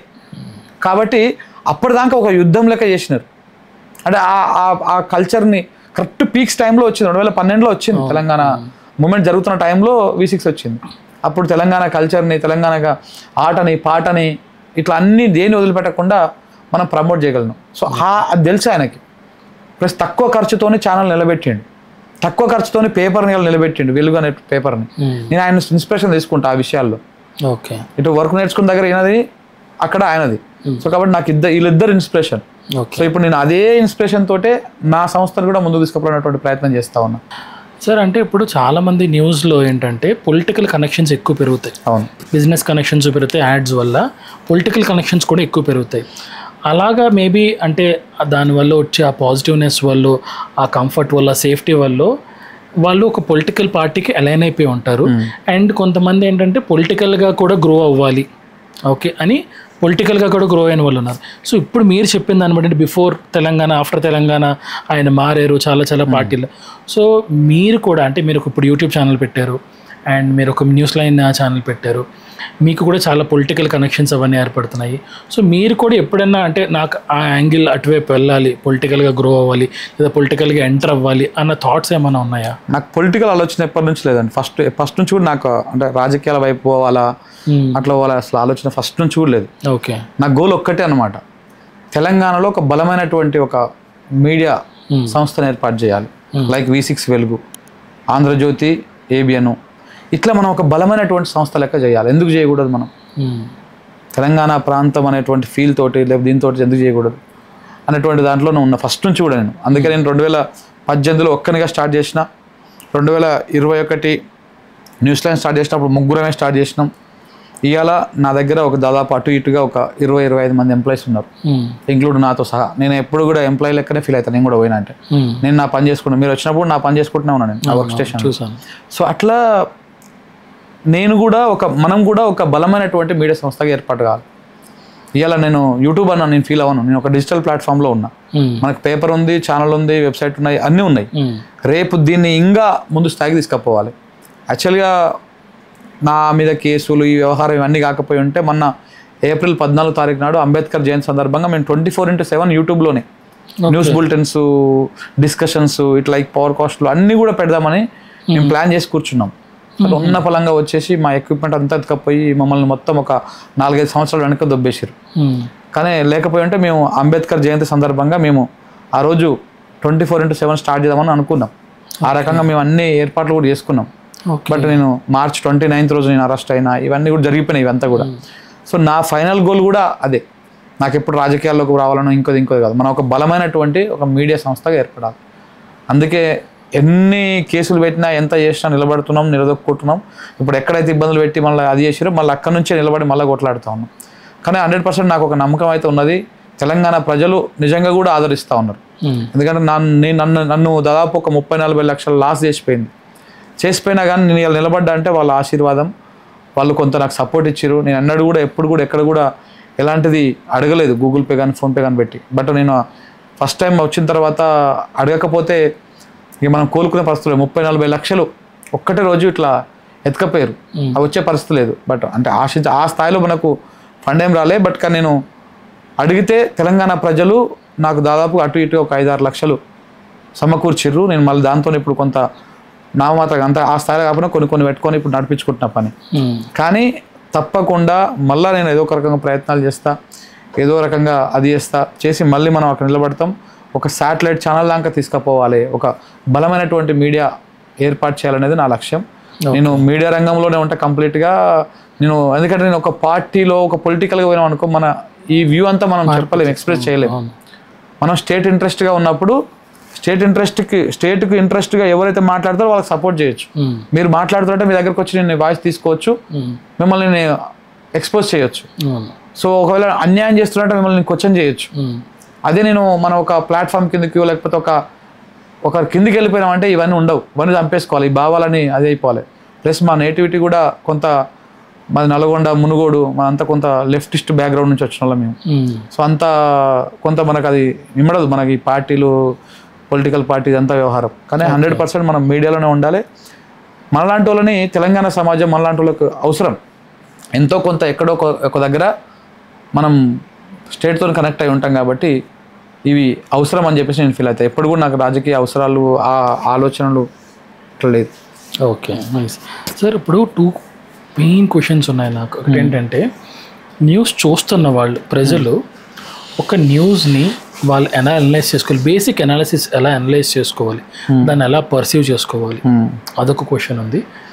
అండ్ సెకండ్ థింగ్ ఏంటంటే, ఎవరన్నా సరే యూత్ ఇటువంటి ఇలాగ ఒక ఇండిపెండెంట్ మీడియా అవ్వచ్చు, లేకపోతే రిపోర్టర్ అవ్వచ్చు, న్యూస్ ఏజెన్సీస్లో కావచ్చు, ఇటువంటి వాటిలోకి రావాలి అంటే ఎటువంటి బేసిక్ క్వాలిటీస్ వాళ్ళు డెవలప్ చేసుకోవాలి? క్వాలిటీస్ అని చెప్పాను నేను, కానీ ఫస్ట్ మన మీద మనకు విశ్వాసం ఉండాలండి. మన మీద మనకు విశ్వాసం ఉండాలి. అంటే నేను ఇది చేయగలుగుతా అని అనుకోవాలి. అప్పుడు నువ్వు వెళ్ళకి వస్తే అయిపోతుంది. దీనికోసం నువ్వు పర్టికులర్గా ఈ చదవాలి, లేకపోతే ఇదే చేయాలి, ఇట్లనే చేయాలని కాదు. చాలామంది టాప్ జర్నలిస్టులు అందరూ కూడా, అందరూ జర్నలిజం చేసిన వాళ్ళు ఏం కాదు. చాలామంది సీఈఓలుగా ఉన్నటువంటి వాళ్ళు కూడా నమ్మిన పనిని టెన్షన్గా ఆ టైంకు చేసినటువంటి వాళ్ళే, కమిట్మెంట్తో వర్క్ చేసినటువంటి వాళ్ళే. ఇక్కడ జర్నలిజం అంటే బ్రహ్మ పదార్థం ఏం కాదు. జనాలకు ప్రభుత్వానికి ఒక వారధి లెక్క ఉండాలి. మనం జనాలు పడుతున్నట్టు కష్టాన్ని చూపించాలి, ప్రభుత్వం చూపించాలి, ప్రభుత్వం నుంచి వచ్చేటువంటి ఫలాలని జనాలకు చేరవేసేటువంటి విధంగా మనం ప్రచారం కల్పించాలి. ఈ రెండింటికి మనం వారధి లెక్క ఉండాలి. వీళ్ళు ఎవరైతే ప్రభుత్వంలో కూర్చున్నటువంటి వాళ్ళు జనాల గోసను పట్టించుకున్నప్పుడు నువ్వే జనంగా మారి వాళ్ళ ఆవేదనని, వాళ్ళ బాధని నువ్వు నువ్వు ఓన్గా ఫీల్ అయిపోయి నువ్వు ప్రభుత్వాన్ని ప్రశ్నించాలి. అదే జర్నలిస్టులకు, అదే ఇప్పుడు వీళ్ళకున్న ప్రాబ్లం వల్ల అదే ఉంటుంది. ప్రపంచంలో ఉన్న సమస్యలన్నీ జర్నలిస్టులకే ఉంటాయి. ఎందుకంటే నీకు కష్టం వచ్చినా మేమే ఫీల్ కావాలి, మేము ఫీల్ అయితేనే మాకు ఆ మాట్లాడడానికి అది వస్తుంది. రైతులు గోసపడుతున్నారు అని చెప్పేసి మనం రైతు లెక్క మారాలి, రైతు మనకు ఆవగించాలి, అప్పుడే మనకు ఆ ఫీల్ వస్తుంది. ఇంత ఇబ్బందులు అవుతున్నాయి, మీరు ఎందుకు పట్టించుకోవట్లేరు అని చెప్పేసి. ఏదో ట్రూ ట్రాన్స్లేట్ లెక్క మనం గూగుల్ ట్రాన్స్లేట్ చేసినట్టు ఇది కాపీ ఇది పేస్ట్ కొట్టేస్తే రాదు. అట్లా నువ్వు ముందు అది ఫీల్ కావాలి. నిరుద్యోగులు గోసపడుతున్నారు, ఆందోళన చేస్తారు, ధర్నా చేస్తున్నారు, నిరుద్యోగులకు ఉద్యోగాలు ఇస్తలేడనే కేసీఆర్ దింపిరు, మళ్ళీ మీరు వచ్చి కూడా మీరు ఇస్తలేరు, ఇది మీరు ఇట్లా చేస్తున్నారు అని చెప్పేసి మనం ముందు వాళ్ళని అర్థం చేసుకొని వాళ్ళ సమస్యను తీసుకొని మనం ప్రభుత్వాన్ని ప్రశ్నించాలి. ఓకే, అట్లా చేయాలి. ఇంకొకటి మీరు ఏమన్నారు, ప్రజలు ఎట్లా దాన్ని అనాలిసిస్ చేసుకోవాలి, వార్త అనేది చేసుకోవాలి. చెప్తున్నా కదా, కళ్ళతో చూసేటివన్నీ నిజాలు కావు, చెవులతో విన్నటివన్నీ అది కాదని అంటారు. సో ప్రతి పేపర్లో వచ్చేటివన్నీ నిజాలు ఏం కావు. మనం తప్పకుండా క్రాస్ చెక్ చేసుకోవాలి. ఎంత విషప్రాతాలు రాస్తారంటే అంత విషప్రాతాలు రాస్తారు. ఏదో మన టేబుల్ కిందనే మైక్ పెట్టేసి మనం మాట్లాడుకున్నది విన్నట్టుగా రాసేస్తారు, అదేదో గొడసాటుకుంటే విన్నట్టు రాసేస్తారు. నిజంగా కూడా అంటే చాలా మేము కూడా కొంత అప్పుడప్పుడు అనిపిస్తుంది, అబ్బా మరీ టూ మచ్ స్థాయికి దిగజారిపోయారు మొత్తం. నిజంగా అండి, అంటే ఇవి ఎట్లుంటుంది అంటే కోపంగా చెప్తాడేమో జర కొంత బాగుపడమని చెప్తుంటాడు. అలాంటి ఆవేశంగా కొన్ని మాటలు మాట్లాడితే గిట్లా మాట్లాడతారా, గిట్లా చెప్తారా జర్నలిస్టులు అంటారు. కానీ శుతిమెత్తగా నవ్వుకుంటా స్మూత్గా ఎటకారంగా చెప్పేటోడేమో అది కోపం రాదు, కానీ అది చాలా విషయాన్ని నింపుతుంది ప్రజల లోపల. మాకంటే వాడు చాలా డేంజర్, 200% డేంజర్. మేమేమో కోపంగా అగ్రెసివ్గా ఒక మాట అంటే జర గారు అనో లేకపోతే ఇంకేవో సంబోధించకుండా ఏకవచనంతో మాట్లాడతాం మేము. ఇందులో కేవలం ఆవేశం, కోపం, ఆక్రోశం మాత్రమే ఉంటుంది. బట్ కానీ ఇది సత్యం. ఎవరైతే ఆయన సుకుమారంగా కూర్చొని కాళేశ్వరం అంటే నేనే మేధాశక్తి పెట్టి నేనే కరిగించి నేనే చేసి కట్టినాను కేసీఆర్ గారు అన్నారు, ఇప్పుడు అది మొత్తం కూలిపోయింది, ఇరిగిపోయింది, కుప్పకూలిపోయింది, 1,00,000 కోట్లు కాల్చిపోయినాయి ఆయన సుకుమారంగా చెప్తాడు చూసినావా, అది జనాల లోపల విషయాన్ని నింపుతుంది. ఆయన చెప్పేదాన్ని కొంతమంది ఆసక్తిగా అలా మొత్తం చూసి చూసి చూసి చూసి వాళ్ళకనే మారిపోతారు వాళ్ళు కూడా. మనం చెప్పేదేమో కొట్టినట్టు ఉంటుంది. కాబట్టి జనాలు తప్పకుండా క్రాస్ చెక్ చేసుకోవాలి. పేపర్లో వచ్చేటు టీవీలో వచ్చేటు అన్ని వాస్తవాలే కాదు, కొన్ని మిమ్మల్ని టెస్ట్ చేస్తుంది కూడా వస్తాయి, ప్రజలను టెస్ట్ చేస్తుంటారు. ఈ వార్త రాయడం వల్ల జనం రియాక్షన్ ఎట్లా ఉంది, ఈ మాట చెప్పడం వల్ల ఎట్లా ఉన్నది, మీరు అన్నీ చూడండి. రాజకీయ నాయకుల మాటలు కూడా చూడండి, ఏదో ఒక సభ మీద ఏదో పొరపాటుగా అన్నారు అని అనిపిస్తుంది, కానీ వాళ్ళు కావాలని అంటారు ఆ మాట. ఎందుకంటే ఫీడ్బ్యాక్ కోసం, జనం నుంచి ఎలాంటి ఫీడ్బ్యాక్ వస్తుంది ఆడ అంటారు, ఇంటికి వచ్చినాక దాన్ని ఇంప్లిమెంట్ చేస్తారు. కరెక్ట్గా మంచిగా ఫీడ్బ్యాక్ ఉంటే. ఒకవేళ వెంటనే వ్యతిరేకత వచ్చింది అనుకో అది చేస్తారు, పొరపాటు అని చెప్పేసి పొరపాటు అంటారు, లేకపోతే వెనక్కి తీసేసుకుంటారు, ఇది కాదులే అనుకుంటారు, ఏదో అంటారు. సో కాబట్టి మనం క్రాస్ చెక్ చేసుకోకపోతే ఆయన చెప్పినవన్నీ వాస్తవాలు కాదు, నువ్వు చదివేటివన్నీ వాస్తవాలు కూడా కాదు. తప్పకుండా మనం క్రాస్ చెక్ చేసుకోవాలి, వాస్తవం ఏందో గ్రహించాలి, జనాలు కూడా తెలివికి రావాలి. యూట్యూబ్లో వచ్చినాయి అన్ని, ఛానల్లో వచ్చినాయి అన్ని నమ్మేసుకుంటూ పోతున్నాం అంటే ఆగమవుతారు. అండ్ సార్ ఇప్పుడు అంటే మీ ఇంత డిస్కషన్లో మీరు చెప్పిన వాటిలో నాకు ఒకటి అర్థమైంది ఏంటంటే, ప్రతిదీ మీరు ఓన్ చేసుకొని, ఇప్పుడు రిపోర్టర్ అంటే వాళ్ళు వస్తాడు, ఒక న్యూస్ చెప్తాడు, వెళ్ళిపోతాడు, వాడి కేటగిరీ వరకు అంతే. అండ్ రిపోర్టర్స్లో కూడా ఏంటంటే ఈ మధ్య కేటగిరేషన్స్ ఉన్నాయి. అవును, వీడు ఓన్లీ యాక్సిడెంట్ న్యూస్ చెప్తాడు, వీడు ఓన్లీ క్రైమ్ న్యూస్ అంటారు, భాషలో చెప్తా, మీడియా భాషలో చెప్తా. ఒక ఆయన క్రైమ్ రిపోర్ట్ ఉంటాడు, ఒక ఆయన పొలిటికల్ రిపోర్ట్ ఉంటారు. పొలిటికల్ రిపోర్టర్ వల్ల మళ్ళీ టీడీపీ బీట్ చూస్తాయన, కాంగ్రెస్ బీట్ చూస్తాయన, బీఆర్ఎస్ బీట్ చూస్తాయి, ఇట్లా డిఫరెంట్గా ఉంటారు. మీరు ఇవన్నీ అన్ని ప్రాబ్లమ్స్ని మీరు ఫీల్ అయ్యి దాన్ని చాలా డెప్త్గా రీసెర్చ్ చేసి అనలైజ్ చేసి వాళ్ళు మాట్లాడితే, అంటే ఎగ్జాక్ట్గా ఆ ప్రాబ్లం ఎవరు ఫేస్ చేస్తున్నారో వాళ్ళు మాట్లాడితే, వాళ్ళ గొంతు విప్పితే ఎలా ఉంటుందో అలా మాట్లాడాలి ఒక జర్నలిస్ట్ అంటే అన్నారు. దీనివల్ల ఏంటంటే చాలా ప్రెషర్, చాలా స్ట్రెస్ బిల్డప్ అవుతుంది మైండ్లో, ఫిజికల్గా మెంటల్గా చాలా స్ట్రెస్ ఉంటుంది. అంటే కేసులు పెడతారు, మనకి నెగిటివ్గా, ఇదంతా కాదు కానీ మన పని మనం చేసుకోవడానికే చాలా స్ట్రెస్ఫుల్గా ఉంటుంది. ఈ స్ట్రెస్ని ఎలా మేనేజ్ చేయాలి? ఇంట్లో పిల్లలు ఉంటారు కదా మనకి, అక్కడే సగం స్ట్రెస్ అయిపోతుంది మనకి. ఓకే, అంటే మనం ఎంత పని చేసినా ఏం చేసినా ఇంటికి వెళ్ళిన తర్వాత ఒక 10 నిమిషాలు 20 నిమిషాలు వాళ్ళతో మనం రిలాక్స్గా ఉంటాం కదా, కొంత స్ట్రెస్ రిలీఫ్ అవుతాం. బట్ కానీ ఇవన్నీ ఉంటాయండి, ఇవన్నీ ఉంటాయి. మనం స్ట్రెస్గా ఫీల్ అయితే స్ట్రెస్, దాన్ని ఒక ఛాలెంజింగ్లా తీసుకుంటే ఛాలెంజింగ్. మీరు అన్నది ఇందులో ఒక పాయింట్ నాకు బాగా నచ్చింది. ఇప్పుడు పెద్ద ఛానల్ అయితే ఒక్కొక్క సెక్టార్ ఒక్కొక్క కేటగిరీస్ వైజ్గా ఉంటారు రిపోర్టర్లు. మీరు అందరూ మీరే స్టడీ చేసి మీరే చెప్పాల్సి వస్తుంది ఇక్కడైతే. అదే మనకు అడ్వాంటేజ్. ఓకే, అదే మనకు అడ్వాంటేజ్. ఎందుకంటే అన్ని విషయాలు మనకు కొంతనాడు తెలుస్తుంటాయి. మనం డెప్త్గా తెలుసుకోకపోయినా అవసరం వచ్చినప్పుడు డెప్త్ తెలుసుకోవడానికి కావాల్సినటువంటి మెటీరియల్ ఉంటుంది కదా ప్రాథమికంగా, అది మనకు తెలిసి ఉంటుంది. సమయం వచ్చినప్పుడు దాని మీద పోతున్నావు అనుకో, నీకు మళ్ళీ బేసిక్ చెప్పాల్సిన అవసరం లేదు. నీకు ఆ బేసిక్ చెప్పి మళ్ళీ టైం వేస్ట్ చేయాల్సిన అవసరం లేదు. సో కాబట్టి ఇండిపెండెంట్ జర్నలిస్టులు కానీ, లేకపోతే ఒక బయట ఒక స్వతంత్రంగా మనం ఇట్లా ఒక వచ్చిన ఆర్గనైజేషన్ ఏర్పాటు చేసుకుని వీళ్ళకి ఆ స్కోప్ ఉంటుంది. అన్ని విషయాలు అర్థం చేసుకుంటారు, అనర్గళంగా మాట్లాడగలుగుతారు. ఓకే, సో కాబట్టి ఈ స్కోప్ అయితే ఉంటుంది. ఇంకా స్ట్రెస్ అంటారా, ఇక అది ప్రతి ఒక్కరికి ఉండేది, ఎవరి స్థాయిలో వాళ్ళకు ఉంటుంది. అంటే ఇది ఒక్కటే కాదు, మనకు ఇంకా చాలా విషయాలు చెప్పాలంటే సబ్జెక్టు స్ట్రెస్ ఫీల్ అవ్వడం ఒకటి, ఫినాన్షియల్గా ఎదుర్కోవడం ఇంకొకటి. ఇప్పుడు మనం ఒక 20 మందికి ఉద్యోగాలకు జీతాలు ఇస్తున్నాము అంటే అది మాటలు కాదు. ఇలా నీ ఒక్కడి మీద డిపెండ్ అయ్యి 20 మంది కుటుంబాలు, 20 మంది జీవితాలు ఉంటాయి. నువ్వు ఒక్కడి రోజు 10 రోజులు 20 వేలు నువ్వు ఇంట్లో పడినావు అనుకో, నీ పని కాలేదనుకో, నీకు ఆ రెవెన్యూ రాదు, నీకు ఆ కనెక్షన్స్ ఉండవు, వాళ్ళందరూ కూడా ఆగమవుతుంది. సో కాబట్టి నేను జైలుకు పోయిన సందర్భంగా మా ఛానల్ కొంత ఒక నెల 20 రోజులు ఆపేసింది గవర్నమెంట్, కుట్ర వేసేసి అన్నీ ఎత్తుకపోయారు. కాబట్టి ఇక మా వాళ్ళకి కూడా ఏ స్కోప్ లేకపోయింది. నేను మెయిన్ వ్యక్తిని నేను అలా ఉండే వరకే వీళ్ళు ఏం చేయలేకపోయారు. సో ఆ ఎఫెక్ట్ మాకు పడ్డది. మేము కొంత స్ట్రగుల్స్ అయితే స్టిల్ ఇప్పటిదాకా రెంట్లు కట్టుకోలేకుండా ఇవి ఉంటాయి. ఇవి అంటే ఇవి కూడా ఒక ఇండిపెండెంట్ జర్నలిస్ట్కి వీటికి ఉంటాయి సమస్యలు. అందరూ అనుకున్నట్టు కోటలు వచ్చేస్తాయి, పీటలు వచ్చేస్తాయి, ఇవన్నీ ఏమి ఉండవండి. కాకపోతే ఏంటంటే ఒక సాటిస్ఫాక్షన్ ఏంటంటే జనాలకు మనం వాస్తవాలు చెప్పగలుగుతున్నాం. 200% మనం విషయాలు ఎవరైతే దాచేస్తామో అవి చెప్పగలుగుతున్నాం. కొన్ని విషయాలని కొన్ని ఛానళ్ళు షుగర్ కోటెడ్గా వార్తలు వేస్తూ ఉంటాయి. వీటిని మనం పటాపంచలు చేయగలుగుతున్నాం, సాటిస్ఫాక్షన్ ఉంటుంది. అది మనస్ఫూర్తిగా అయితే ఉంటుంది మనకి, దాంట్లో ఎలాంటి డౌట్ లేదు. సార్ ఇప్పుడు నాకు ఒక డౌట్ ఉంది ఏంటంటే, ఇప్పుడు చాలా మందికి ఏంటంటే ఒకటే గవర్నమెంట్ చాలా టర్మ్స్ అలాగే ఒకటే పార్టీ చాలా టర్మ్స్ అలాగే గవర్నమెంట్లో ఉండిపోవడం వల్ల వాళ్ళకి కొంచెం అంటే మారితే ఎగ్జాక్ట్గా చెప్పాలంటే గవర్నమెంట్ కంటిన్యూస్ టర్మ్స్లో ఉండకుండా మధ్యలో వేరే గవర్నమెంట్ వేరే పార్టీ గవర్నమెంట్లోకి రావడం వల్ల జనాలకి బెనిఫిట్ అవుతుందా నష్టం అవుతుందా? 100% బెనిఫిట్ అవుతుంది. కానీ ఎట్లా బెనిఫిట్ అవుతుంది అంటే, ఏదైతే రెగ్యులర్గా ఒకటే పార్టీ ఉంటుందని మనం ఫీల్ అయ్యి ఇంకొక పార్టీకి వేసినామో దీనికంటే అది కొంత మెరుగ్గా చేసినా బెనిఫిట్ అవుతుంది. కానీ ఇప్పుడు తెలంగాణ రాష్ట్రంలో ఏమైందంటే కంప్లీట్గా ఒక అదైపోయింది. మీరు చెప్పినట్టు ఒకటే పార్టీ ఉంటే మొరాటిని రావడము, లేకపోతే వాళ్ళు పాతుకుపోవడం అంటారు. ఇప్పుడు ఒక ఆఫీసర్ని ఒక దగ్గర కొంత టైం వరకే ఉంచుతారు. ఒక పోలీస్ ఆఫీసర్ ఒక 2 years 1 year అంతవరకే ఉంచుతారు అక్కడ.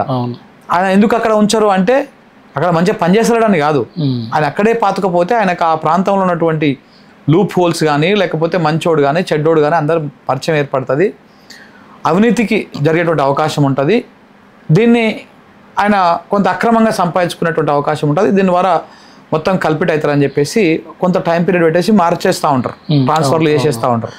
అట్లనే ప్రజలు కూడా ఒక పార్టీని అధికారంలో దింపి ఇంకొక పార్టీని అధికారంలో ఎక్కడం తప్పలేదు. కానీ ఇప్పుడు గతంలో ఉన్న ఆయన మంచిగా చేస్తలేడనో లే ఆయన మార్చేస్తుంది, మరి ఆయన మంచిగా చేయాలి కదా. అది కూడా ఇంకో క్వశ్చన్ సార్. అంటే ఇప్పుడు కరెంట్ గవర్నమెంట్ ఎలా ఉంది? అదే చెప్తున్నా ఇప్పుడు నేను. అంటే ఇప్పుడు కేసీఆర్ 10 సంవత్సరాలు పరిపాలించాడు. ఆయన పట్ల కొంత వ్యతిరేకత ఉందనో ఇంకేదో ఉందనో ఆయన కంటే బెటర్గా చేస్తారని మాత్రమే కాంగ్రెస్ పార్టీకి ఓట్లు వేసారు ప్రజలు. కాంగ్రెస్ పార్టీకా లేకపోతే స్థానికంగా ఉన్నటువంటి ఎమ్మెల్యేల మీద వ్యతిరేకత, ఇవన్నీ చాలా రకరకాల ఫ్యాక్టర్స్ పనిచేసి ఈయన ఓట్లు వేసినప్పుడు కేసీఆర్ని మరిపియాలి కదా. మరి అధికారంలోకి వచ్చినాక కేసీఆర్ని మరిపియాలి కదా. అధికారం అనేది, కుర్చీ అనేది అది అందరికీ రాదండి, అది అదృష్టం ఉండాలి. అది లిటరలీ కూడా ముఖ్యమంత్రి పదవి కోసం ఆశించి ఆ చైర్ తాకకుండానే దిగిపోయి రిటైర్డ్ అయిపోయినటువంటి రాజకీయ నాయకులు బొచ్చడి మంది ఉన్నారు. చాలా మందికి ఉంటాయి ఆశలు. చిరంజీవి గారు కూడా సీఎం కావాలనే పెట్టిండు కదా పార్టీ. కానీ చివరికి ఆయన సరే ఆయనకి ఏం స్కోప్ ఉందో ఏముందో తెలియదు, కానీ ఆయన నిలవలేకపోయాడు రాజకీయంగా. కానీ తర్వాత వాళ్ళ తమ్ముడు వచ్చేసి పవన్ కళ్యాణ్ గారు నిలబడ్డారు. ఆయన కూడా కష్టపడ్డాడు. 2014 నుంచి ఇప్పటిదాకా నిలబడితే ఇప్పుడు 24-23లో వచ్చింది వాళ్ళకి అధికారం. సో కాబట్టి అందరికీ రాదు అవకాశం. ఇవాళ నీ కుర్చీలో కూర్చునే అవకాశం వచ్చింది రేవంత్ రెడ్డి గారికి. మనం చెప్పేది కొంత ఇబ్బంది అనిపిస్తుంది వాళ్ళకి, కానీ ఆ అవకాశం సద్వినియోగం చేసుకుంటలేరు వీళ్ళు. ఆ కుర్చీలో కూర్చోవడానికి ఇప్పుడు కేసీఆర్ కేటీఆర్ కూర్చోబెట్టలే మిమ్మల్ని, అల్లా కూర్చోబెట్టలే, జనాలు కూర్చోబెట్టారు మిమ్మల్ని. కూర్చోబెట్టారు జనాలను కూర్చోబెట్టినటువంటి జనాల కోసం మీరు మంచి పని చేయాలి. కేసీఆర్ని కేటీఆర్ రోజు గుర్తు చేసే విధంగా మీరు పాలన చేస్తున్నారు. ఆయన ఉంటేనే బాగుండే, ఆయన ఉంటేనే మంచిగా ఉండే అని ప్రజలు అంటున్నారు ఇప్పుడు ఊళ్ళకి పోతే. అంటే ఇప్పుడు ముఖ్యమంత్రిగా మీరు ఉంటే మిమ్మల్ని గుర్తు చేసుకోవాలి కదా ప్రజలు. అంటే మీరు ప్రజల కోసం మంచి పని చేయాలి. కేసీఆర్ ఈ రూపాయి ఇచ్చిండు పేదోళ్లకు ఈ కార్యక్రమం చేసి, నువ్వు ఆ రూపాయి ఇచ్చే కాడ రూపాయి పావులు అయ్యి నేను గుర్తుపెట్టుకుంటారు ప్రజలు. లేకపోతే ఇంకా మంచి కార్యక్రమం చెయ్యి. అవేవి చేయకపోగా పాతవి కట్టుబెట్టి కోతబెట్టి ఆగం చేసి ఇప్పుడు కేవలము కేసీఆర్ లేకపోతే ఇంకెవరు మీద ప్రతీకార రాజకీయ చర్యలకే పాల్పడుతున్నట్టుగా కనపడుతుంది ప్రజలకు ఇది. సో కాబట్టి దీన్ని జనం యాక్సెప్ట్ చేయరు.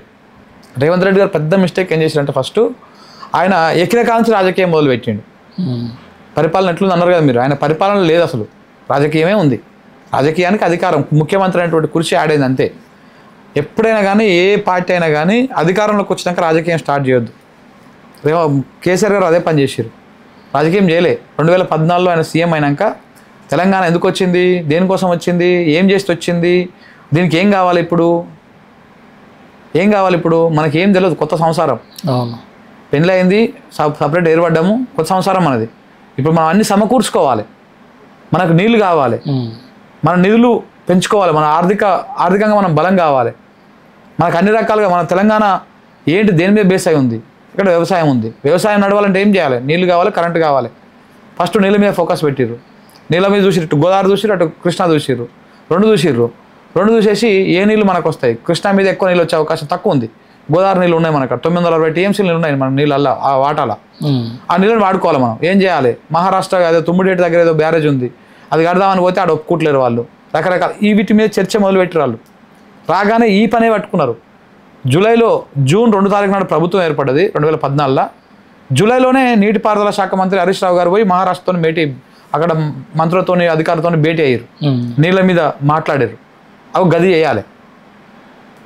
దాంతోపాటు కరెంటును కూడా, మన కరెంటు లేదు అప్పుడు, కరెంటును కూడా ఛత్తీస్గఢ్తోనో వాళ్ళతోనో మాట్లాడుకొని కరెంటు కొనుగోలు చేసి ఆ గ్రిడ్లకు కనెక్ట్ అయిపోయి తీసుకొచ్చుకొని 24/7 కరెంట్ చేసుకున్నాం తెలంగాణ. ఇది చేయాలి. కేసీఆర్ అప్పుడు ఏం చేసిండు, 2014 నుంచి 2016-17 దాకా రాజకీయం మొదలెట్టు, రాజకీయం పార్ట్ టైం చేసిండు, ఫుల్ టైం పరిపాలన మీద ఫోకస్ పెట్టిండు అధికారం ఉన్న రోజులు. రేవంత్ రెడ్డి గారు పార్ట్ టైము పరిపాలన, పార్ట్ టైంలో ఇంకా పార్ట్ టైం పరిపాలన మీద ఫోకస్ పెట్టిర్రు, ఫుల్ టైం మొత్తం రాజకీయం మీద పెట్టిండు ఆయన. ఈ కేసు ఎట్ట పెట్టాలి, ఈ జర్నలిస్ట్ ఎట్ట లోపలికి నూకాలి, వాన్ ఎట్ట నూకాలి, ఇలా శిల్కా ప్రవీణ్ పట్టుకొని తిరుగుతూ ఉన్నారు మొత్తం దేశం అంతా. ఆయన ఎట్ట పట్టుకురావాలి, ఈయన ఎట్ట పట్టుకురావాలి, ఈయన ఎట్ట నోరు ముప్పియాలి, ఆయన మీద కేసు ఎట్ట పెట్టాలి, కేటీఆర్ మీద ఎట్లా కేసు పెట్టాలి, కేసీఆర్ ఎట్లా తీసుకురావాలి, వీటి మీద ఫోకస్ పెట్టారు. ఇది జనం యాక్సెప్ట్ చేయరు. ఇవన్నీ మీకు రాజకీయంగా మీకు ఈగో సాటిస్ఫాక్షన్ అవ్వచ్చు, కానీ అసలు ఇప్పుడు మీరు ఊర్లకు పోయి అడగండి, మీదే మైక్ పట్టుకొని పోయి ఊర్లకు పోయి, ఇంకా నేనంత సాఫ్ట్గా చెప్తున్నాను, ఘోరంగా తిడుతురు జనం. ఎవరి మంచిగా ఉన్నదంటే ఏం చేస్తున్నాడు అమ్మాయి ఏంది కథ అని చెప్పేసి బూతులు తిడుతున్నారు. సో జనాలని అవకాశం ఇచ్చినప్పుడు ఉపయోగపరచుకోవాలి. గెలిపించేదైనా వాళ్ళే, ఓడించేదైనా వాళ్ళే. రేపు నువ్వు లైమ్ లైట్లో ఉండాలంటే మళ్ళీ జనమే కావాలి. 2 సార్లు జనం తిరస్కరించేస్తే మర్చిపోతారు అందరూ. ఇప్పుడు కేసీఆర్ని అంతకుముందుకున్నట్టుగా ఇప్పుడైతే ఉండదు కదా, కొంత డౌన్ అయింది. మళ్ళీ ఆయన అధికారంలోకి వచ్చినాక మళ్ళీ చేసినాక మళ్ళీ అప్పుడు ఉంటుంది. సో అట్లా మీకు అవకాశం వచ్చినప్పుడు యూటిలైజ్ చేసుకోవాలి. బట్ రేవంత్ రెడ్డి గారు కంప్లీట్గా మిస్యూజ్ చేస్తున్నారు దాన్ని. ఆయన మొత్తం రాజకీయం మీద, ప్రచారం మీద, దీని మీదనే పెట్టుకున్నాడు యావ. పరిపాలన మీద లేదు. పరిపాలన మీద ఉంటే ఈ రకంగా చేయరు. సో ఇప్పటికైనా వారు 1.5 year అయిపోయింది, ఇంకా 3.5 సంవత్సరాలు ఉంది.